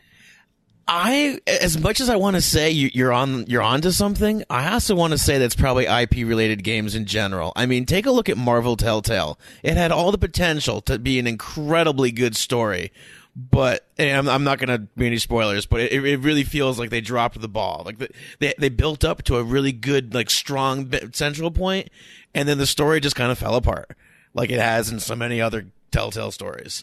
I mean, is it stuff like that that's just constantly being like a disappointment to them? They're like, yeah, you know what? Let's kind of pull our cards back a little closer. But, I mean, maybe IP is not the right word that I'm looking for here, but, I mean, there is inherent issues with just licensing and copyrights in general. I mean, that's why so many of these discontinued games, especially at the end of the year here, where it's like, oh, yeah, the music license is out. So, that game has a specific music or song, and we no longer have the rights to it, so we can't have that game out anymore. Like, that stuff comes up all the time, and especially with Marvel properties. But there's other licensed properties that just they come and go. There's a finite window to how long they can maintain the rights to that. Like Tony Hawk was a good example, right? The last Tony Hawk game that came out was such a disaster because they needed to get a game out before the end of the year when they lose the license. Yeah, and I did look into that when it came out too. I don't remember if I had mentioned that before, but it was like that game was released like a couple of months before the license ran out. Yeah, right. Which obviously was like so clearly was like, let's cash in on the we're not going to renew the license.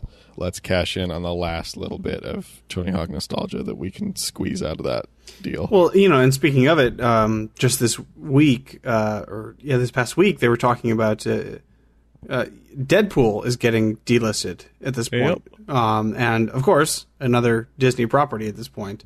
So, it does seem to happen more frequently to those properties than it does happen to other properties, certainly. But it seems more frequent for, depending on the whims of what's happening with Disney at large. There's just recently, what it was in the past month or so, it may have been a little longer than that, they're going to be doing their own streaming service, pulling everything off of Netflix. So it's basically it comes down to their whims. And when you own like 25% of the movie share, of all these massive properties, you have too much power at that point. So yeah. I would say it is an IP issue overall, but it's definitely more specifically a Disney issue because they have so much power. Let me put a Xbox spin on it and say it's all Sony's fault because they had a really sweet deal on the X-Men license. No, Fox owns the X-Men license. Okay. Yep. Darn. Mm-hmm. Sony owns the Spider-Man license. That's the one. The film license.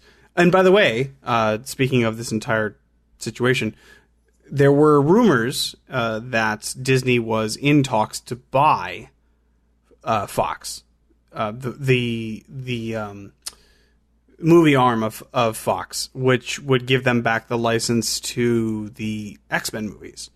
And that would be something if they did that. But again, it would be another monopoly of Disney owning basically everything at that point. God, so that Marvel universe would be so big. Yeah, I'm half excited. Well, I would be more excited about them owning the rights to Fantastic Four as well. But anyways, that's neither here nor there. I'm not entirely convinced you can make a decent Fantastic Four movie. Give it to Marvel; they'll do it. But yeah, that's neither here nor there. It's tough, but Disney does have a stranglehold on a lot of these things, and I think they need to be put in check. I can see it. Warren, did you guys? I'm switching topics here. Did you guys do a review Zed this week? Yes, we did. Oh, we should hear it right now. Zed to Zed Podcast presents Review Zed. All right, so back to another segment of Review Zed. Actually, this is a re-roll for us, right, Warren? We did give this a shot, yes. Yeah, we did. We won't thank the application we use for recording, but we get a redo. So just like what this game is. So it is 8-bit Adventure Anthology Volume 1, meaning maybe there's going to be a Volume 2. I hope so. Other than maybe, yeah. So so this was published by Reverb Publishing and developed by Abstraction Games. Well, technically, they're not the real developer because these are all Mac Adventure games. But it's 3. Well, if you really blast from your past, Mac Adventure. What was it? Mac Venture? I think it was what was just the company? Adventure, yeah. McVenture. But as most of us remember these were some classic NES point and clicks. So you have Shadowgate, Deja Vu, and Uninvited. Now, I think we were talking about this before. What was it? So Uninvited was technically the first game, Deja Vu the second, and then Shadowgate the third. I think Deja Vu was first, tell you the truth, but I've since closed that wiki page. Yeah, but I do remember, I know Shadowgate, at least for when it was released on NES, came out first, but I don't think it was actually the first. But either way, these are, at least for me, like some of my first forays into point-and-click adventures back in the day. Nostalgia. Completely. What about you? Oh, yes. I was a huge Deja Vu fan back in the day. So to be able to play this and get achievements on it again, I was psyched. Oh, for the younger audience, like Randy, when we say NES, that was the 8-bit Nintendo Entertainment Center system. So I don't know why I say center, but either way. So how about we turn? Well, I guess before. So if you've played these games before, these are literally straight out ports of the NES title. I mean, outside of what is this from? Like a Super Game Boy. When you had a Super Game Boy and you put that in the Super NES, and then you put your Game Boy game in, you had like the colored screen around just to show you, hey, it's a Super Game Boy, and then within the middle was just a straight up Game Boy game, like with down to the dot matrix. This is what this feels like in terms of you have like but they didn't even go that graphically nice on the border. I mean, it was just 8-bit and almost the same. It's just static. It's kind of like an old school, like, I don't know, like MAME machine or something. You're just kind of like looking at like the game art in the background kind of while you play. Yeah, exactly. So I know maybe you were a little more partial to these games back in the day, so I'll turn it over to you and talk about your experiences with these 3 wonderful titles. All right. Well, I jumped into Deja Vu first because, as I said, that was the game I was a huge fan of. To know every single achievement is a missable achievement because they all actually have to do with dying in different random ways. And not all of them are the kind of things that you're going to actually go out of the way to do. So, like, with that in mind, you actually have to play through the majority of each game to get these achievements. It's not like, oh, hey, let's just go die 10 times or 6 times, or because there's only 6 per game. But yes, it's 6 interesting deaths, different deaths, from anything from basically just starting the game to right at the far end of it. Deja Vu, you are a detective in the 40s who is framed for a murder, and you need to kind of piece together what's going on, get your memory back, and be able to finger who it is that actually, murdered this person. And Finger? I'm sorry? Finger? Finger. Yes, you get to finger the person, as in point out the person. I guess that might be differently. My bad. Got to be careful in this day and age. Yes, you never know nowadays. But yes, the basic idea is you need to kind of clear your name, and there's a lot of steps to go through to do this. It's a very complex game. It's probably going to be the hardest of the 3, if you ask me, just from having completed them. Sorry. Oh, I was going to say that's the thing. I remember I liked Shadowgate when I had played it when I was really young, but I don't remember ever getting super, super far in the game, and coming back and playing it now and obviously going through the achievement. I at certain points I just started using a walkthrough because I have no idea to go, and I'm starting back going, how would I have ever figured these out as a kid? To be honest, the only way to figure it out is to brute force try every item in every combination until you come across something that works. Because some of the things you have to do are just so weird, you wouldn't think of ever doing it. Yeah, so there's part of it where now I did find when we had originally recorded, as we know from listening to me on this podcast all the time, I rarely play games with that sound. So I did go back and replayed a bunch of them using sound at the time, and I find out, oh, hey, there is audio cues in Shadowgate at least that do help prevent some of the deaths if I actually used audio. Correct. But other than that, I was, and again, that was just so my torches didn't burn out, so I, didn't die unnecessarily a whole bunch. But other than adding audio, I'm sitting here again, like as I said, and some of these things going, huh? How would I have ever thought that was there? Like, I just, it's so. I mean, the games are nice from a challenge perspective. If you're going to sit there and play through them legitimately and not use a guide, and there is an in-game hint, which kind of helps. But some of those things, even with the hints, I sat there and I looked at the guide afterwards, and I'm going, I never would have figured that out. Yeah, the combinations, like I say, like what you need to use on what. Some of them are just weird, or what you have to do to get the items to use are just, wait, I had to go where and click on what? I guess the biggest thing to kind of point out, like what we're talking about, is in most point-and-click games nowadays, when you move your hand across the screen, if there's something you can interact with, the cursor will change to like a hand or something, so you know there's an object there. This game doesn't hold your hand at all. You literally have a pointer, and it doesn't change no matter where it points on the screen. So you're literally just kind of clicking all over the place trying to figure out what or where it is you're supposed to go. It is definitely, well, for what it was, because these were all released individually back in the day, they didn't want you to bust through the game in 2 hours. They wanted you to spend the time to try to figure it all out. Things have obviously gone ahead now, and we can just read guides and go, oh, okay, do this, put this together, okay, and I win. But if you want a challenge, you got to try to use everything.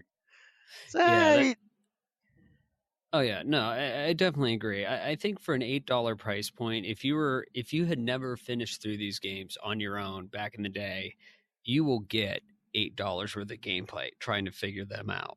And I think you will probably figure out all of these. I think you would find all these deaths just by naturally playing the games, just because none of the deaths seemed unavoidable in. And granted, you can die a lot more than just the achievements you get for deaths. So there's just particular deaths you have to do. But I think every one of those deaths I would have gotten legitimately. Some of them I definitely would have, especially not in the Deja Vu ones I knew about, so I could have avoided. But the other two games I didn't play back in the day, so I'm sure I would have had them happen accidentally. Yeah. So now, in terms of FAQs being out there, this game from a GTAS perspective, is it really, I guess, well, how did the 3 save file work? So if you were going to preload this, you would have to get up to each death scene, don't die, save your game, start it on a second save to get to the next point to really preload it. Agreed? Yes, although quite commonly you could get 2 or 3 achievements from some points. Well, I guess what I mean by that is you can usually get one right off the bat in all 3 games. And then there's like 2 or 3 that you can get from pretty much the same position, a little bit further in, and then the final 2 or 3 are at the far, far end of the game. So using the 3 save files for each game, you could probably save the majority of these. You might pop the initial ones just to get them out of the way because they're not really worth a whole lot, and then use your 3 save files for the later sets. You could probably pull it off if you actually tried. You would without too much extra work. I mean, because it's a short game with a guide as it is. So. Yeah, no, that's true. So with that being said, I think in terms of preloading, I mean, it's definitely for 1,000 gamer score, 1,500 with ratio. It's not bad for $8. You could bust through it, but I think again, just playing through this and using a guide and not trying any of it. I mean, other than the trip down memory lane to go, hey, I wanted to look at NES games and not actually play them. Yeah, I mean, if you're playing this with a guide for something other than Gamerscore, then yes, you're totally losing. You're missing the point. If you just want a quick Gamerscore, yeah, grab the guide, go through it. If you want to have a fun run through it, then I would totally recommend just give it a shot. Yeah, until you get frustrated, and then we don't blame you if you go to the guide. I don't know. Again, nowadays, so much stuff to play out there. Some of the stuff after a while, I just go, as I said, I'm looking at it going, I don't know if I ever would have figured this out. Maybe it would have been rewarding, maybe not. But I think, honestly, at this point, I just get distracted and just want to do something even more mindless. Well, I mean, I can see that thought. I can. I guess I'm a little jaded just because I've really enjoyed some of these. Oh, no, and that's what I said. It was fun for, a little bit of that trip down memory lane. But after a while, it's, okay, let's get the guide and just bust through this so you can get it done with. Okay. I can see how you might feel. Yeah, did you go through all 3 without a strategy guide? Me? No. I did Deja Vu without a guide, and then I got probably 2/3 of the way through each of the other games uninvited in Shadowgate before I just got stuck on something I couldn't figure out and went to the guide. But overall, for the price point, good ports. I think in terms of ports, they did the job. I didn't really find any glitches, nothing that came out. I mean, there's a few things in the sound with, I think, Uninvited where it sounded like it was going to glitch, but the game's never crashed or anything, so. No, it was pretty solid. I had no issues either when I played it. I mean, overall, if you definitely had these games in the past and are looking for a, run through with achievements, great title to pick up for $8. If you're a big point and click adventure fan and want a real challenge, I definitely suggest them. It's going to be a different kind of challenge, as you said, no hand holding, and this is how it was. Oh, is it already over 20 years ago? Exactly. Yeah, this was how it was back in the mid 80s. Wow. Go back on the Wayback Machine. Yeah. Oh yeah, way back in the Wayback Machine. But I mean, overall, I definitely say it's a nice pickup. Good price point. I don't even think it needs to be on sale for what they give you for 3 titles. Just nope. Yeah, agreed. I snagged it as soon as it was available. Yeah, if you want your money's worth, don't use a guide until you get frustrated enough that nobody will blame you or fault you for that one. And I believe I saw someone just finish the walkthrough on TA, so it's not up right now, but it should be up shortly. Okay. That'll make it even easier. All right. Well, with that, till next week. All right, we let's move into our feedback from our community. We got a few questions that we want to touch base on here real quick. I'm going to start with one that we've been sitting on for quite some time from Foo Foo Cuddly Poof, and he asks, "Who are your favorite achievement hunters?" You guys have anybody you really quite fancy that you've been following and enjoy their endeavors? Prue, do you have anyone in mind? There's this one guy who he's actually on a podcast achievement show who is quite handsome and really very intelligent. I can't. Yes, I can't You're believe talking it. about me, right? So nice. No, I don't.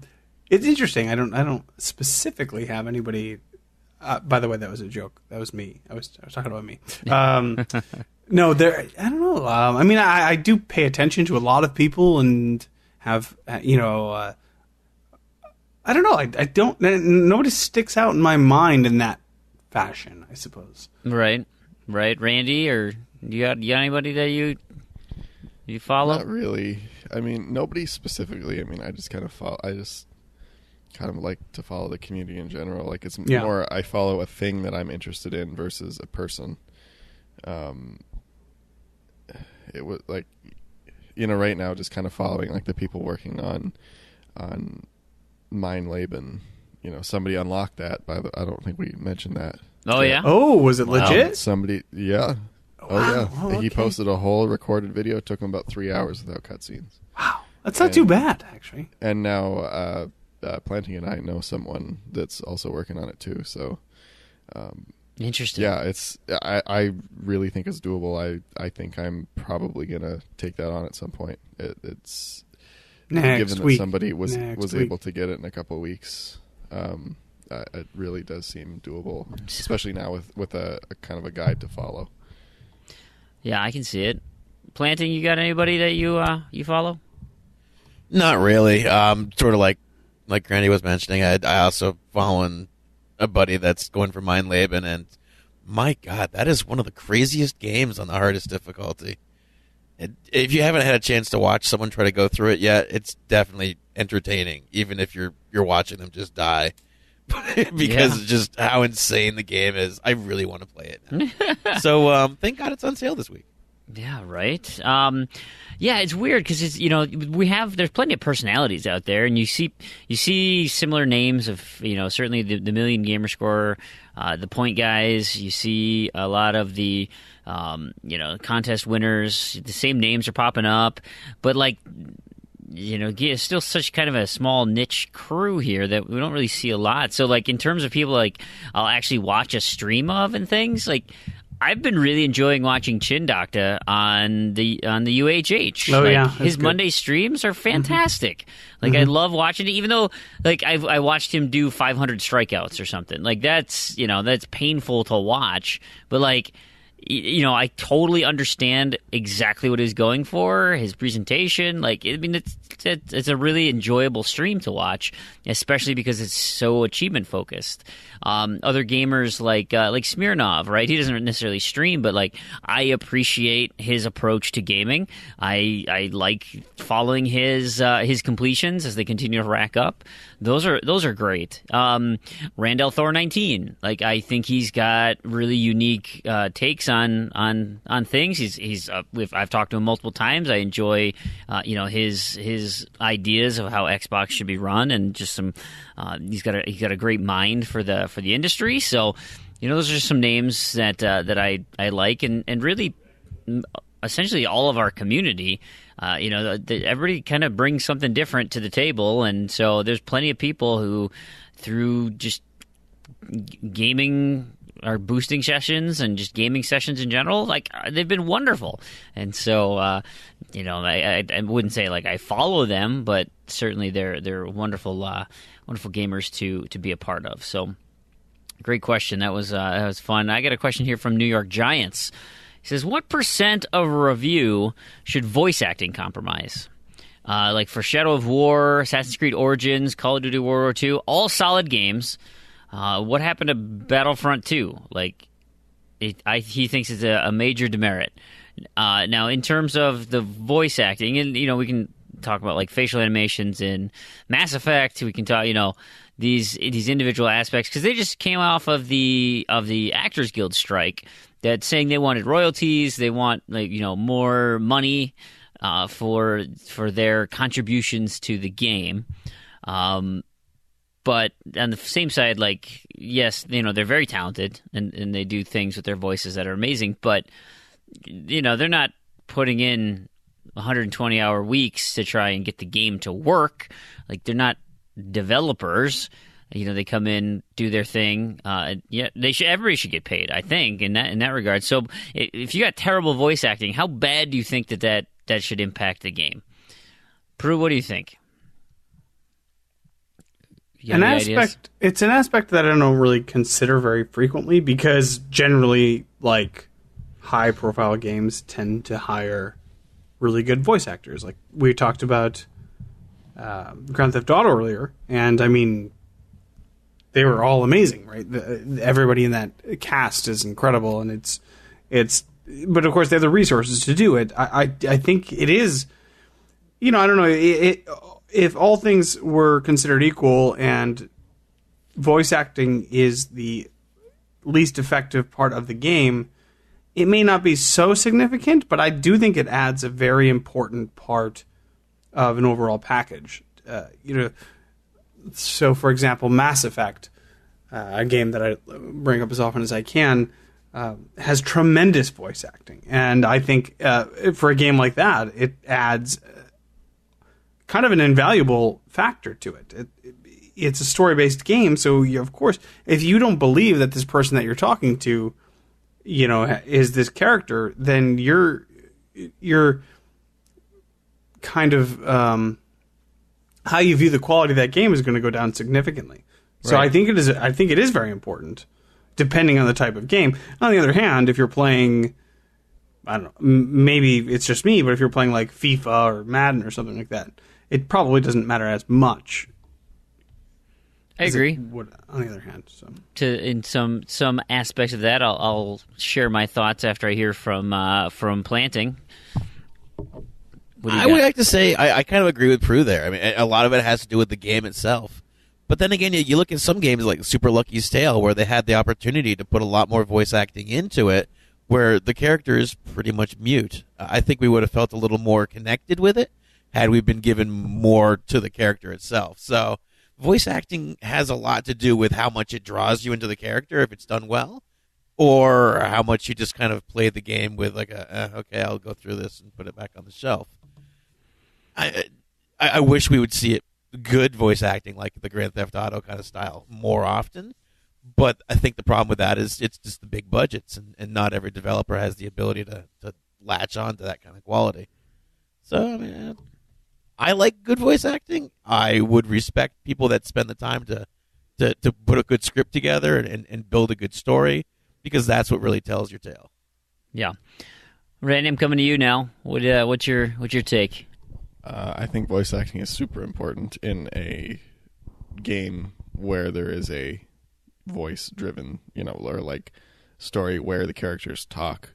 Because just think about a game that has bad voice acting and how much you can make fun of it so easily. Duck Dynasty is a perfectly good example of that, if anyone's ever played it. If you watch the show Duck Dynasty, it's fine. It's not awkward or anything. Like, it's because they're just natural. But they are terrible, terrible voice actors. The people from the show like voice their own characters, and it sounds like they're reading off a script like this. Hey, Cy, I bet you can't win a race. Why, I bet I can. No, I bet you can't. Guys, get back to work. It's just like dead and boring, and I mean, it really adds to the vibe of Duck Dynasty. Like, now, bad voice acting just makes a game like Duck Dynasty all that much better. But it is really important, because it's kind of the same thing like my complaint with or a lot of Telltale games. And when you have a story-driven game that is meant to draw you in and be interesting and immersive, if you have something like that, like a bad voice acting in an otherwise great game, it's going to ruin the whole experience. Yeah. If you have someone reading off a script like this, oh wow, this is really great. It's so much fun playing or talking to you in this story. Wow, I can't believe that number 5 will shock you. You know, it ruins the whole thing, just like the choppy animations and awkward interactions in Telltale games really take away from the story. Just I'm just thinking of a game like, you know, BioShock or something. Imagine if Andrew Ryan was Microsoft Sam. You know, like it would ruin the entire experience. Like it would basically just, you know, it would just be a completely mediocre linear shooter. And that totally reflects my take as well, is that just, you know, voice acting is an integral part of a good, well-rounded game. And so good voice acting can pull you into an experience and really amplify your enjoyment of that experience, just as quickly as bad voice acting can withdraw you from the experience and really have a terrible a terrible taste in your mouth. But you could just as soon have terrible animation. You could have glitchy, buggy programming that takes you out. I mean, there's so many different components that if they're not working, they'll stand out like a sore thumb and negatively impact your experience. And so it doesn't really matter where, you know, everything just needs to work. And so when it all works and is put together well, then ultimately the game as a whole should be well received and everybody should profit from that. I don't think voice acting in general, to answer the question, really saves the game. It's not a critical piece like, boy, yeah, I'm so glad they got Nolan North and Troy Baker, man. Where would we be without those guys? Like, while those guys are immensely professional and great at their job, like, I'm not buying a game for them because, you know, if they're given a garbage script, there's only so far they can go with garbage script. And so, you know, you need to have good writing. And if the animation is terrible, well, you got to have good animators. And if, you know, and there's just so many things that go into it that I don't think they should be treated any differently. And I don't think they should be treated as harshly. Certainly the professionals. You know, now if they ask me to do some voice acting, like, I'm no pro, right? It's just not going to happen. And I hope that they like this voice that you're hearing, because that's the only one I can give. I'm not entirely sure I can give you a wide range of other things. But so, yeah, I certainly shouldn't be as compensated as well as those pros. But, you know, if that's your living and that's your livelihood, collectively, I think those at the top level of their game, that's what it is, right? If you have the top level designer, if you have a top level graphic artist, a top level character movement animator, whatever, like, they should all be compensated based on their experience. So I don't think there's any special privileges there. I got a couple things from Beer Me here. So Beer Me heard last podcast, and so I gotta try to find this N64 to give him. I probably have to check my parents' house, but he said, "Hey, he's gonna put together like an inventory of all the stuff he has." He said, "I'll get back to you." So he started. He goes, "Well, I got started on taking inventory of my gaming stuff, and it's a bit more than I thought. So I decided to take a break and play a little bit of games. But when I booted up my Scorpio, I came across a question for y'all that I want to know, what is everyone's background image on Xbox?" He said, "Here's mine. It's from a screenshot I took while loading up Just Cause 3. And it's Rico sitting on a beach under an umbrella with a flaming something out in the middle of the ocean there with the cliffside. Looks like, you know, he has caused some mayhem. He's got his boots off and his assault rifle in hand. Looks like a nice, relaxing beach shot. Randy, what's your background on your Xbox right now?" Mine is the image from the Wet Bandit achievement in Gone Home. What does that look like? It's a sink with some 90s shapes and pink and purple colors. Yeah, gotcha. Planting, what do you got on yours? Mostly chose it for the colors. My background is a screenshot I took in Elite Dangerous when I landed on the planet. I guess hard to describe it, but it's showing my Anaconda, my SRV, and some really bluish purple light because it was an O-class star I had landed nearby. Gotcha. Prue, what about you? Mine is actually a screenshot from LEGO Dimensions. It's a screenshot of the LEGO TARDIS against the classic Doctor Who background. And, nice. I loved it, so I picked it. Cool. And I switched mine from a Destiny one, a Destiny Sniper, to, and I posted it in Discord a while back, but it is Plague Inc., where I named my Neurax virus Z2Z podcast, and I ended up winning that one by enslaving humanity. So my screenshot is the win screen of that says Z2Z podcast enslaves humanity, and talks about how it went about doing that. So it's great, Not that I think you guys are all slaves and whatnot, but I thought it was funny. He does post a follow-up question. Actually, this was earlier in the day, but I loved it. I wanted to save it here for the end because it is by far my favorite question. If PUBG were to get a release on PlayStation, but as part of the deal, Microsoft, in this instance, Microsoft has, essentially the rights to do it.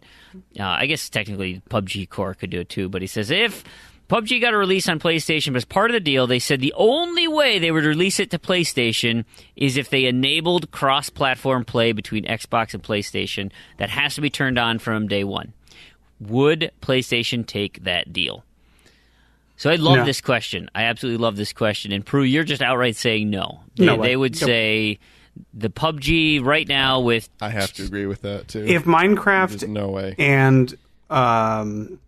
if Minecraft and Rocket League don't convince them, PUBG is not gonna ship them. And I don't think that that's like a final word. Like maybe a year or two down the line, it may come to pass that they wisen up to it. But their attitude right now is they don't have to do these things, and there's no pressure on them to do these things. Even with these massively popular games that are already benefiting from crossplay. So no, PUBG would not. I don't think PUBG would move the needle at this point. Gotcha. And Randy, you agree with Prue, huh? Yeah, I think the biggest thing is it would set a precedent that this has to be supported going forward for other games. Yeah, and I don't think so. I think Sony has made it very clear that they're not interested in that, period. Interesting. Warren, do you share that? Oh, I totally agree. I mean, the fact that when Fortnite accidentally enabled it, they very quickly jumped on it and gave it the kibosh. Yeah, I'm pretty sure Sony has no intent of ever doing this crossplay with Microsoft. So if that was what it took, then no PUBG for them. Interesting. Randy, you had a follow-up? What were you going to say? I was going to say, I mean, I know PUBG is very big and kind of a really hot topic right now, but I just think Sony's current state of kind of arrogance, I want to say, I don't know if that's the right description, maybe it's a little critical, but basically, we're us and we want nothing to do with any of you at all for anything. I can't see them budging even for that. Sure. I think they're too stubborn. Okay, so I tend to agree that in the current landscape that I don't think that's the case, but that doesn't mean that doesn't exist a set of conditions where this is possible. And so what I'd like to propose now is setting the guideline for where this becomes the trigger. I mean, unless you guys absolutely think that, like, no way, no how, unless Microsoft buys Sony PlayStation, the company, that's the only way it's going to happen. But I think there's a line that moves the needle here to make that an appealing offer. And I totally agree, Randy. The reason I thought it was interesting is, like, if PlayStation did agree to this at any point, then that opens the floodgates for, oh, well, you did it for that game, why aren't you doing it for this game? And it totally opens it up to every other game. And so I agree that this is a much broader ranging question than just PUBG. But okay, so let's say we're finding a game that's going to be the catalyst, and so PUBG is as good a game as any. What's the current count of PlayStations that are out there? I think our estimates about 80 million, 60 million. How many PlayStation 4s are out there? And Pros. Is there any way to actually get those numbers? I don't think so. How many Xboxes are out there? I thought it was like between 60 and 70 PlayStations and almost 40 Xboxes. I think there's I'd guess they're probably pretty close at this point, but I mean, PlayStation still has a large lead, but they're not growing, they're not gaining any ground on Xbox now, from all accounts. Again, I haven't seen numbers really recently. It'd be nice to hear some things after the holidays here with the Scorpio, the Xbox One X, and what that does. But let's say, okay, we'll throw some numbers out and just pretend that they're realistic so we can have a discussion. So we'll say 60 and 40, right? There's 60 million PlayStations.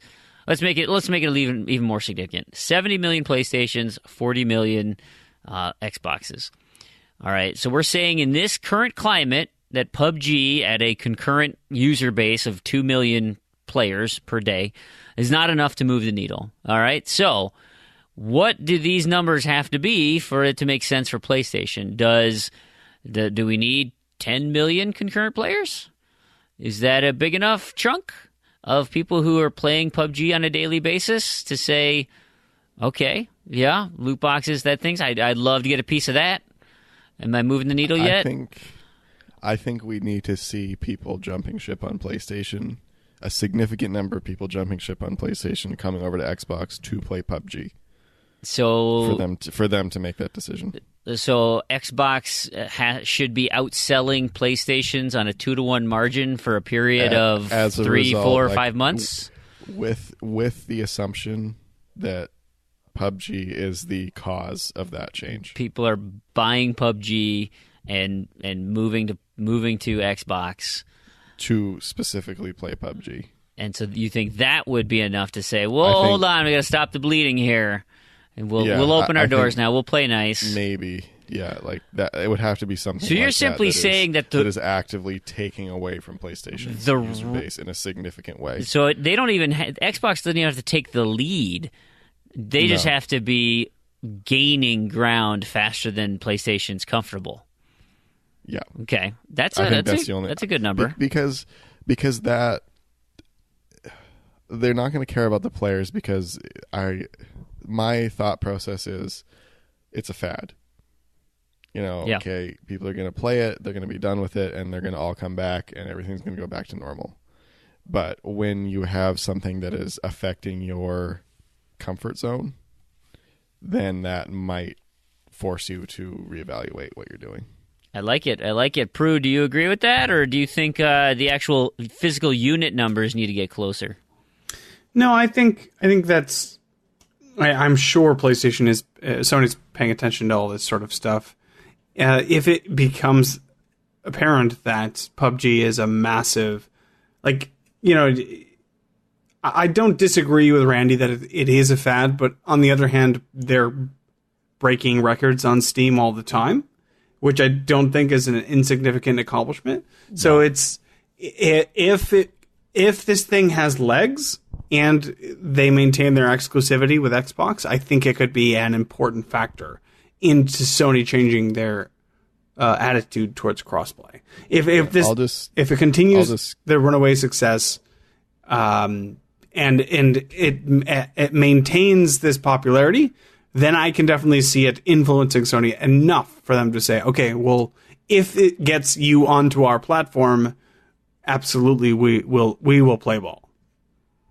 I'll just clarify that I personally don't think necessarily that PUBG is a fad, just that if I was a Sony exec looking at, trying to justify this, what I think is not a very good decision, that's how I would be looking at PUBG, is telling myself, oh, it's just a fad, it'll go away and we don't have to play nice. And also just to clarify, I kind of think it may be as well, just personally, I think, but it's tough to say. Who knows? It could be the next Minecraft. Here's the thing. I don't know. If PUBG is not the fad, then is it going to be, I mean, like Minecraft obviously wasn't enough, and that is so much bigger. Yeah. And Sony's response was, "Oh, we don't want like the kids to have anything bad happen." I'm like, "Wait, Nintendo signed on, and that's the most family-friendly group there is out there." Right. The thing with Minecraft though is it's still on PlayStation. They just don't have to play nice. Right. So, But that's up to so Microsoft. That's part of the point, I think. Yeah, but I mean, But they have access to the Minecraft is game. huge, they just but, don't have like, access they still to other have people. access to the game. Yeah. Like they don't have to care that they don't have access to their friends. They can still play Minecraft on PlayStation. It's just not as good as Xbox. Where if you deprived PlayStation of Minecraft, you bet Sony would be. Do you think so? Do you think Minecraft would have moved the needle more than PUBG will now? I think Minecraft would move the needle probably more than almost any other game, just based on like how many kids play Minecraft, and because I would say Minecraft is probably like the first. It's kind of like a console selling game for kids. Yeah. So like that's the game you want to play. You see, oh, I love watching Minecraft on YouTube. I want to get Minecraft on a console, on a PlayStation, because I know this happened to my wife's little cousin. I think he was like 8 when he got his PlayStation 4, and like for Minecraft, basically, like he had a Wii, and then wanted to kind of move up. Now that the Wii is kind of not like the first console anymore because it's kind of died out. So he got Minecraft on PlayStation, and like that was the game that he plays the most on that console, and that was the game that he wanted to play the most, was Minecraft.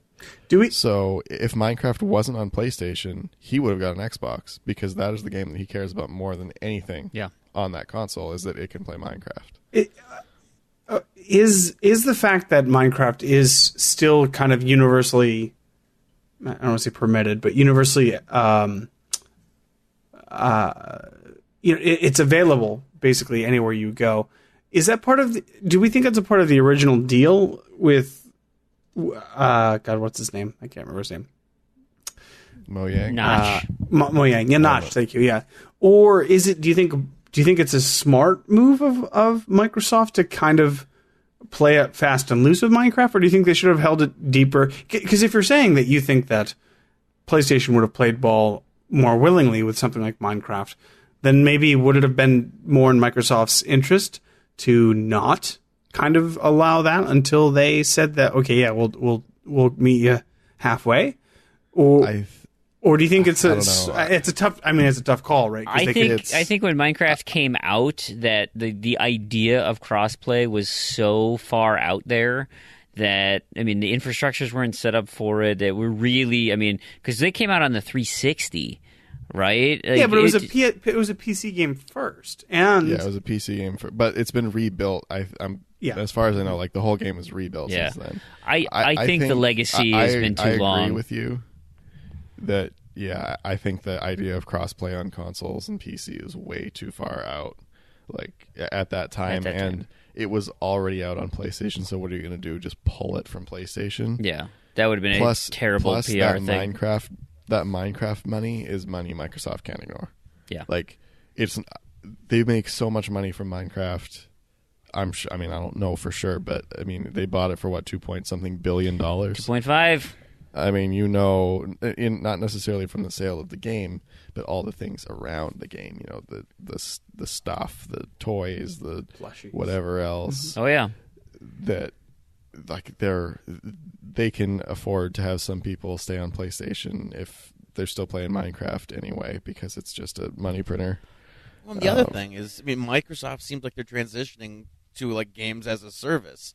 So what better than to have a service that's already available on all these platforms? I mean, you can play it on anything from a phone to an Apple TV to, the Switch and whatnot. So this seems like it's just MO for Microsoft. They want to get something that they have on every platform possible.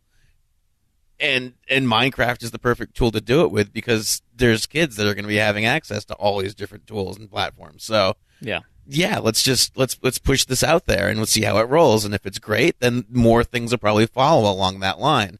And if it doesn't pan out, then hey, we still get these consoles. Yeah, Minecraft is becoming as ubiquitous as Solitaire and Minesweeper, right? On all your PCs. And now it's to the point where the ecosystem revolves around, being able to use Minecraft as a vehicle to introduce everybody to Microsoft products, be it the Xbox, a PC with Windows, and, all sorts of technology that touches Minecraft is now, people understand that they're beginning to understand that Minecraft is synonymous with Microsoft and Xbox, and so I think they're playing the long game in that regard, and just having let's take that Minecraft bundle that just came out that looks like the block land and those controllers, the creeper and pig controllers that they just released. My son was like visibly drooling over that. Like he needed a napkin to wipe the spit that was coming down his mouth. He was so excited, his mouth agape, looking at these things. And PlayStation's not getting those, right? That's new hardware. Those are new gamers who are now seeing Minecraft hardware, and that's a big sell, and that's a console right there. So yeah, you might have the software on other platforms, but you're not getting that piece of hardware that looks so cool and so fun. And so, I think now, because of Microsoft's, close tie to the PC and how they're kind of intertwined in those, I think long term, Phil is going to be trying to use all of his resources in maintaining crossplay and making it so that gamers can unite across all fronts and just create a larger collection of people who play. And I mean, to his point, what we mentioned last week, where he's like, we got to develop more first-party software. Like, he's not saying we need to sell more Xboxes. He's saying we need to make a bunch of games that people all over can play on your PC, on your Switch, on your Xbox, on your phone, on your iPhone. And yeah, even on your PS4. So, I don't know. I think that's kind of a stretch. That they're not. I think if they're paying if they are paying and like commissioning first party software or second party like Nintendo and Rare type deal, it's not going anywhere but Xbox. I mean, or PC or whatever. Like the stuff that comes out now. I just don't see that happening. You don't think Sea of Thieves, if PlayStation offered enough money, would go over there? I mean, look, why didn't Cuphead go to PlayStation then? It's the same reason we didn't get Street Fighter V. It's because Microsoft or Sony put up the money to produce it. Exactly. Yeah. And I mean, why would that change going forward? Yeah, I don't necessarily think it would. I think there are Switch maybe. I could see Switch maybe, but not PlayStation. I just cannot see that happening ever. I would think possibly for multiplayer games that would be the case. That because Cuphead's a single player game, so there's really no benefit into spreading the wealth. But if you had a bigger player pool. I also can't really see them developing a first-party multiplayer game. No. Like a multiplayer game that big. I mean, Age of Empires obviously is coming out, but that is I don't think there's any chance of that going to PlayStation. I'm even nervous about that being on the Xbox until we get our mouse and keyboard support. Yeah, I think those are kind of going hand in hand. I kind of suspect that's why it was delayed. Yeah. Is they had some troubles, and then they're like, oops. We need Age of Empires to come out with this. Yep. I don't know. Maybe not. That's pure speculation. But it'll be fun to see what comes up. I mean, I think this upcoming E3, I think we're going to see a real shift now that the hardware is out. Now that the Scorpio is out, Xbox One X, people are getting their hands on it. It is a massively powerful machine. Lots of games like. Just Destiny, Mafia 3. I mean, every day a new game is coming out that's saying it's got the 4K assets. It plays better on Xbox One, even though they can't necessarily market it that way. And, as developers hopefully they continue this push well into the new year. And come E3 time, it's here it is, guys. You asked for it. Games. Here's our new studios. Here's what we bought. These are the new games that are coming for Xbox with exclusive upgrades for the Xbox One X. I mean, I'm and I hate to say it, I'm excited. I'm excited for June already, and we haven't even had Christmas yet. But I think this is going to be a big E3 coming up. And that's a great place to end this week's show, at least the feedback section. Thanks to everybody who sent us some messages. We really appreciate that. We are going to move into Knobs and Discos, the home for unobtainable and discontinued achievements. Man, we've been talking about a lot of this stuff all week, or all show already. Randy, you have another laundry list of things that... This week is pretty light, woohoo! Fortunately. So, Soriva, I think, it's an app, is all discontinued. And as we mentioned, Killer Instinct has 28 discontinued achievements. Yep. And Marvel Heroes Omega, the servers are closing. And just so anybody who's thinking about starting the game knows, there is one discontinued achievement that you can't get if you're starting a game. Or if you don't have it, you can't get it. In Marvel? So, in Marvel Heroes Omega, yeah. Everything else is obtainable, not that one. I mean, maybe if they've got some, like, real ambitious devs that want to work for no money or something, it might be able to get pushed out for a fix, but I wouldn't hold your breath on it. Because it's one of those get all the other achievements. And it broke at some point, so... Yeah, just a heads up on that. Everything else is still good though. That's crazy. Yep. Well, all right. At least there's not a ton that's of it for Knobs and Discos. big ton pile like we've had over the past couple of weeks. The final thing I want to say as we get ready to sign off here, zombie news, guys. All right. So I've mentioned in the past that we talked about the zombie fungus, right? And this is the fungus that infects ants and turns them into zombies, makes them go and climb up the tree stalk, and then it shoots a giant fungal spore out of their head.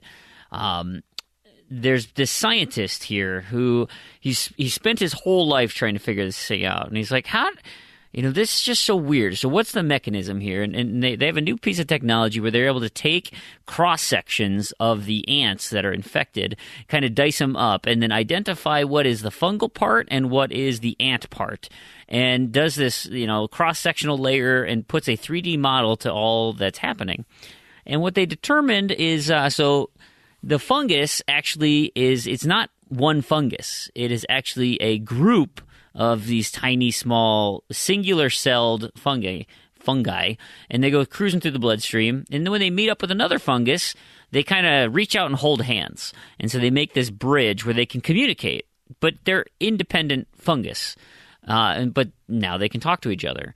And they go cruising around, and then they maybe find another one, and then they find another one. And they create this, essentially, structure throughout the body of the ant. And so if they find, musculature that they can adhere to, then they'll be connected, and then the pieces will connect all the way through. They actually don't touch the brain at all. This guy found out. He said that they essentially stop at the brain, but what they've done is that they have controlled now all of the musculature and the skeletal system of the ant. So the ant actually is still of its own mind, yet the fungus now, through communication of all these little microcolonies, can move the ant's body in a way to say, we're climbing up this plant here. We're going to go 25 centimeters off the ground, which is apparently this magic humidity zone that they love. And then, ant, you are biting this thing, and you're going to stay here until we can shoot our little fungus spore out of the back of your head. And at that point, the spore then erupts, sprinkling tiny little microspores.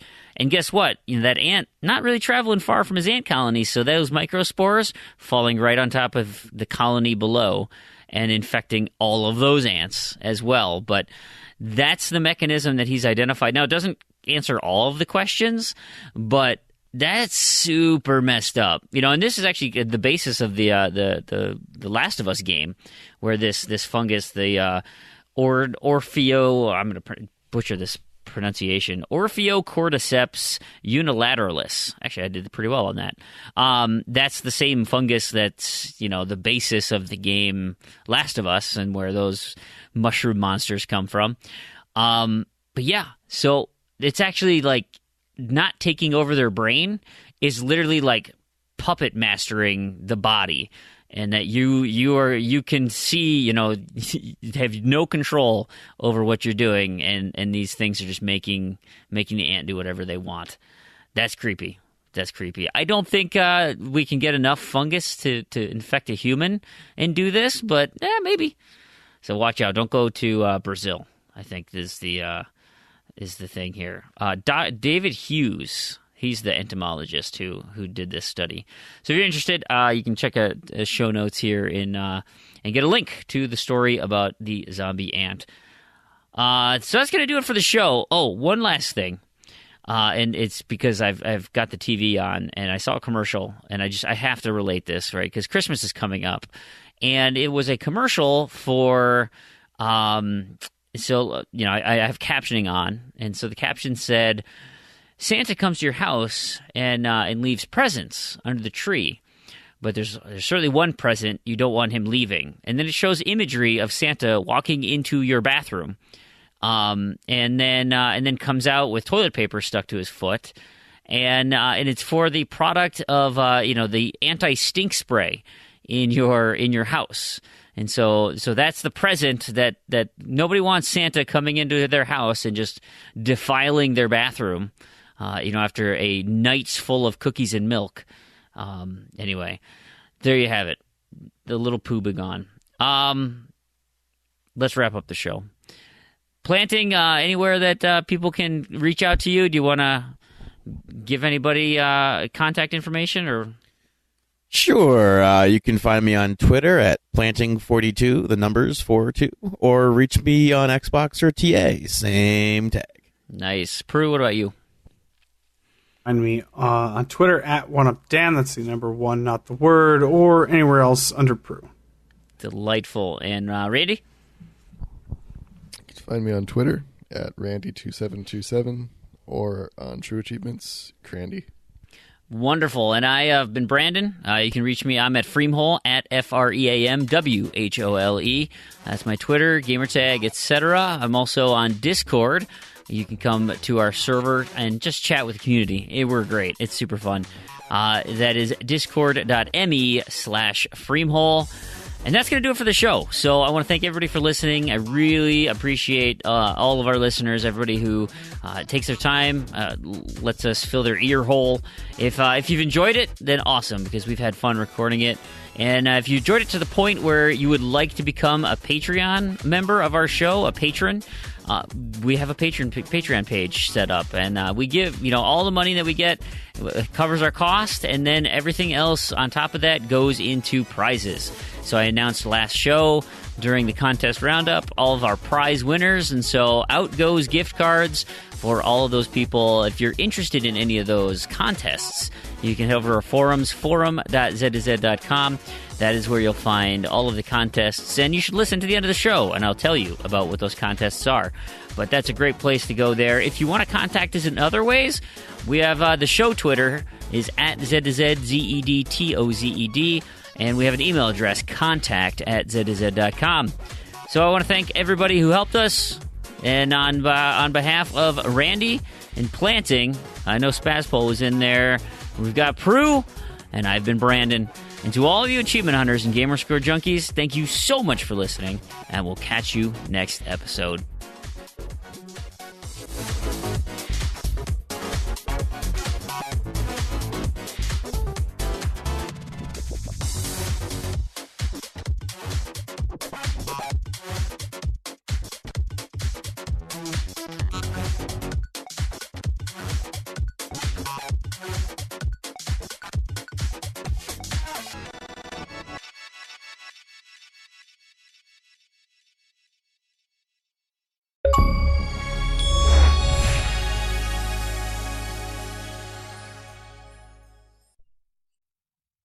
everybody, time for a quick community roundup. I wanted to mention, I said it in the show, and I wasn't sure if it was going to hold true, but that Battleborn patch I mentioned, that totally was legit. And so I went into a private match with a guy I've never played with before, and all of those lore challenges started to tick up. Now, I think Saucy Slingo asked, is this going to continue after the weekend, once this Battleborn Day festivities thing is over? That I have not tested. I'm going to assume it is, because this is a patch, right? This is actively something they've put into the game. I don't think it was a time-dependent thing, but there's that tiny little piece hanging out there. So we'll confirm again next week, but I want to let you know this totally works, which means Wednesday night's boosting session, it could go so much smoother, because we could set up all these scenarios with bots and fill this thing up and have, guys on either side. It's going to be great. I'm really excited. So that should make the boost go real nice. Just a couple of things. It's kind of toward the end of the month, so make sure you get all your submissions into our forums, forum.z2z.com. Let us know what you've been working on, and really, the only things I want to touch on are the TA contests. We're in period 46 for the Great True Achievement Score Challenge. There are 13 teams left and 19 individuals. We are tracking Redemption Denied, still in the last 19 there, so keep up the good work. We also have UHH, the Ultimate Head-to-Head Contest, the third installment of that. Week 9 is underway. Elimination rounds 5, so the final 16. Chin Doctor beats Grandstaff, Mr. Grandstaff, 19-18, and Iron Fist of Snuff beats Quick Mithril 14-0. So they both move on. We are in the elimination round 6 now, the Elite 8. And I'm just going to mention all of the matchups here. We have Matthias Anderson versus Robbie Cam 21, Jam Pound 32 versus Silver 1337, or Elite. Iron Fist of Snuff versus Christoph 5782, and Chin Doctor versus the Magic Mamamoo. So good luck on. I'm rooting for Chin on that one. I know Magic Mamamoo is an alt, so it kind of defeats the purpose or the spirit of the competition, although not breaking the rules directly. There's a ton of community matchups in the Just for Fun section, so if you are still paying attention to the Just for Fun, know that these people have community matchups, make it all that more interesting, like Crunchy Goblin 68 versus Reset 42, Kahuna 28 versus True Achievement himself, Kez 001 versus Akaraba 2, Kung Fu Skills versus Spanky and Spronkle, Mark B. Hoy versus Radical Sniper 99, NBA Kirkland versus Chad and Jesse. Oh man, that's like 2 against 1. That's going to be tough. And Redemption Denied versus Gambler 6464. So those are fun Just for Fun contests there. I ended up winning mine last week. That was great. Only other things I want to mention, right? We've got our normal contest, random to-do list, the community challenge, games that have an X in them. The gamer tag challenge, we got 2 of them out there, Chin Doctor and Montana 97. And the Mocas is spelling the word Scorpio with achievements. So those are just quick hitters there.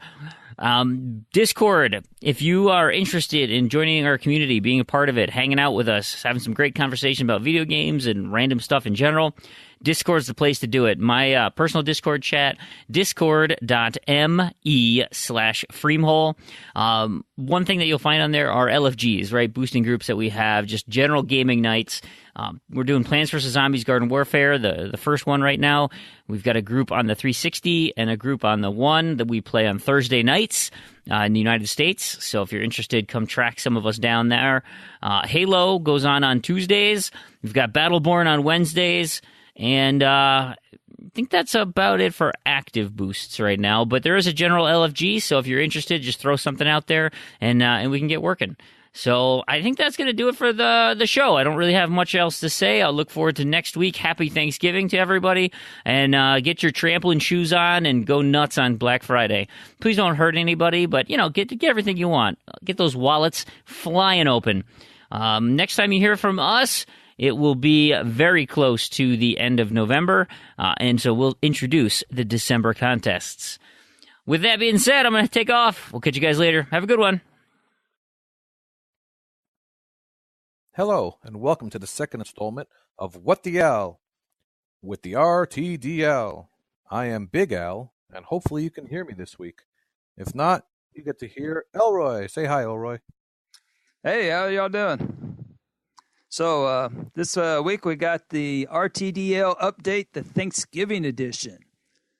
It's that time of year that everyone eats too much and plays obscene amounts of Xbox with younger cousins and nephews to avoid having to spend time with in-laws and extended family, hypothetically. Regardless, we give thanks for all the blessings in our lives, and what better than that which Founding Father ZZ Urban Spaceman has bestowed upon Z2Z Nation by trading his RTDL with us savages for some corn and some more corn. But it's time to set the Thanksgiving table with some RTDL gamers. Elroy OMJ is first to arrive at the party and has brought soda for all. He is thankful that his Soda Drinker Pro Vivian Clark Guidebook achievement worth 500 RTDL points has propelled him all the way up into first place, while simultaneously convincing him that crack is in fact whack. Pour one of those sodas on the ground for our girl Whitney. Further, he has brought a side dish of gently used fruit, 5,000 fruit delicately sliced in half to get his Fruit Rampage Pop and Fruit Ninja. He hopes someone remembers to bring some sandy wipes to clean all the smudge marks off his laptop monitor. Elroy better hope for some leftovers, however, for the main course of the entire 25 achievements. The entire 25 on his list have all been consumed. However, his lead is very narrow over RTDL Mastermind ZZ Urban Spaceman, who takes this seat at the head of the table and brings with him the main course. Using his special space-age oven, this spaceman starts cooking his space hog using his Minecraft Chivo of Into the Fire and controls the cooking time with his Invalor Verstad Chivo of Kill the Flames. Conversation at the table is tense as the intergalactic spaceman tells everyone that there will be only one person in the solar system at the top of the RTDL after he destroys Uranus. Big Kahuna likes those big tasty burgers and doesn't bring his patented intense salad, given he has yet to pop his Garden Hardcore Chivo in Plants vs. Zombies. He is, however, quite hungry from his Marathon Runner Chivo in Terraria and constantly asks for people to pass the Space Hog, given his seconds, please, Chivo in FIFA 2014. On second thought, he will take his seconds to go. Fourth place, B. Smittle. Smitty shows up but doesn't bring any dessert such as his space cookies, Watchdog Chivo. In the spirit of Thanksgiving, nobody, and I mean nobody, brings up anything about how he betrayed the community by being in bed with the non-achievement prelude-having soulless corporation that gave the double middle fingers to each and every Z2Z listener because that would not be very Thanksgiving-y. Further, no jokes were made about how NBA Smittle had no problem getting the traitor in their midst Chivo from some TMNT game because that wouldn't be very Thanksgiving-y either. Fifth place, NBA Kirkland only stays briefly at the mill, for he must get an early jump on the Black Friday deals. Even though he already has an iPad, he cannot resist yet another, as he is the tablet collector Chivo obtainer in Dos Equis Mankind. If he comes through the doors of his local big box store first, there is a good chance he will take a soft landing, Chivo and Voodoo Vince, and assuming he survives the stampede on his back, as everyone disregards the value of human life for the opportunity to buy a $10 toaster oven, he may have to instead resort to the black market Chivo he got appropriately enough and pray. And with that is your Thanksgiving edition RTDL update. So, El, what have you been up to playing? Oh, wow. Well, at recording time, I'm currently in 6th place. And one of the things I love about the random to-do list is its randomness. It finally got me to finish off Hue. That was a fun little puzzly platformer game. And my son and my wife helped me with that game. As well as Summer Stars 2012. That's an Olympic game. And my son helped me with that one as well. And I also had Gotham City Imposters on my list, and a good group of us helped me with that one. So you never know what you're going to get with the random to-do list. Speaking of random to-do list, did you get your 25th achievement yet, Elroy? Yes, I'm going to say yes, because nobody can prove otherwise. And by the time you look at the list, you will see it. I'm at 99% out of 100% of this dialogue on this terrible Japanese game that I have no idea what's being said or discussed. It kind of looks like maybe something I shouldn't be watching, given the scantily clad teenage characters in it. But I'm pushing through, and hopefully I will have said 25th achievement in just a matter of minutes. All right. We're going to have to do some research on that and see who the quickest 25 actually was. Jin Doctor and India Kirkland and myself have all gotten the full combo, and I'm curious to see if you would get it in record time with around 20 days of the month. Oh, I imagine that Spaceman would be the one to ask, since he has stats on just about everything on this wonderful list. And, of course, you can't say Urban Spaceman without saying, thanks, man, for putting the RTDL together. And speaking of ZZ Urban Spaceman, on last week's episode, he challenged Prue to curate his list for the December edition of the Random To-Do List, and maybe they could have a friendly wager or something like that. Speaking of Prue, that little jerk never helped me with my Super Street Fighter 4 achievement after I helped him with his achievement last month. Now that I think about it, he probably doesn't have the cojones to answer Terragon's challenge. In fact, Prue probably never even heard our segment last week because he never listens to the show. He and Prue-mate were probably busy holding hands by the fireplace or something. Oh, and another thing. Saucy and I were having a conversation the other day listing the top 10 ways Star Wars is way better than Star Trek. For starters... Hey, L? This is my show, and I've been here the whole time. Oh.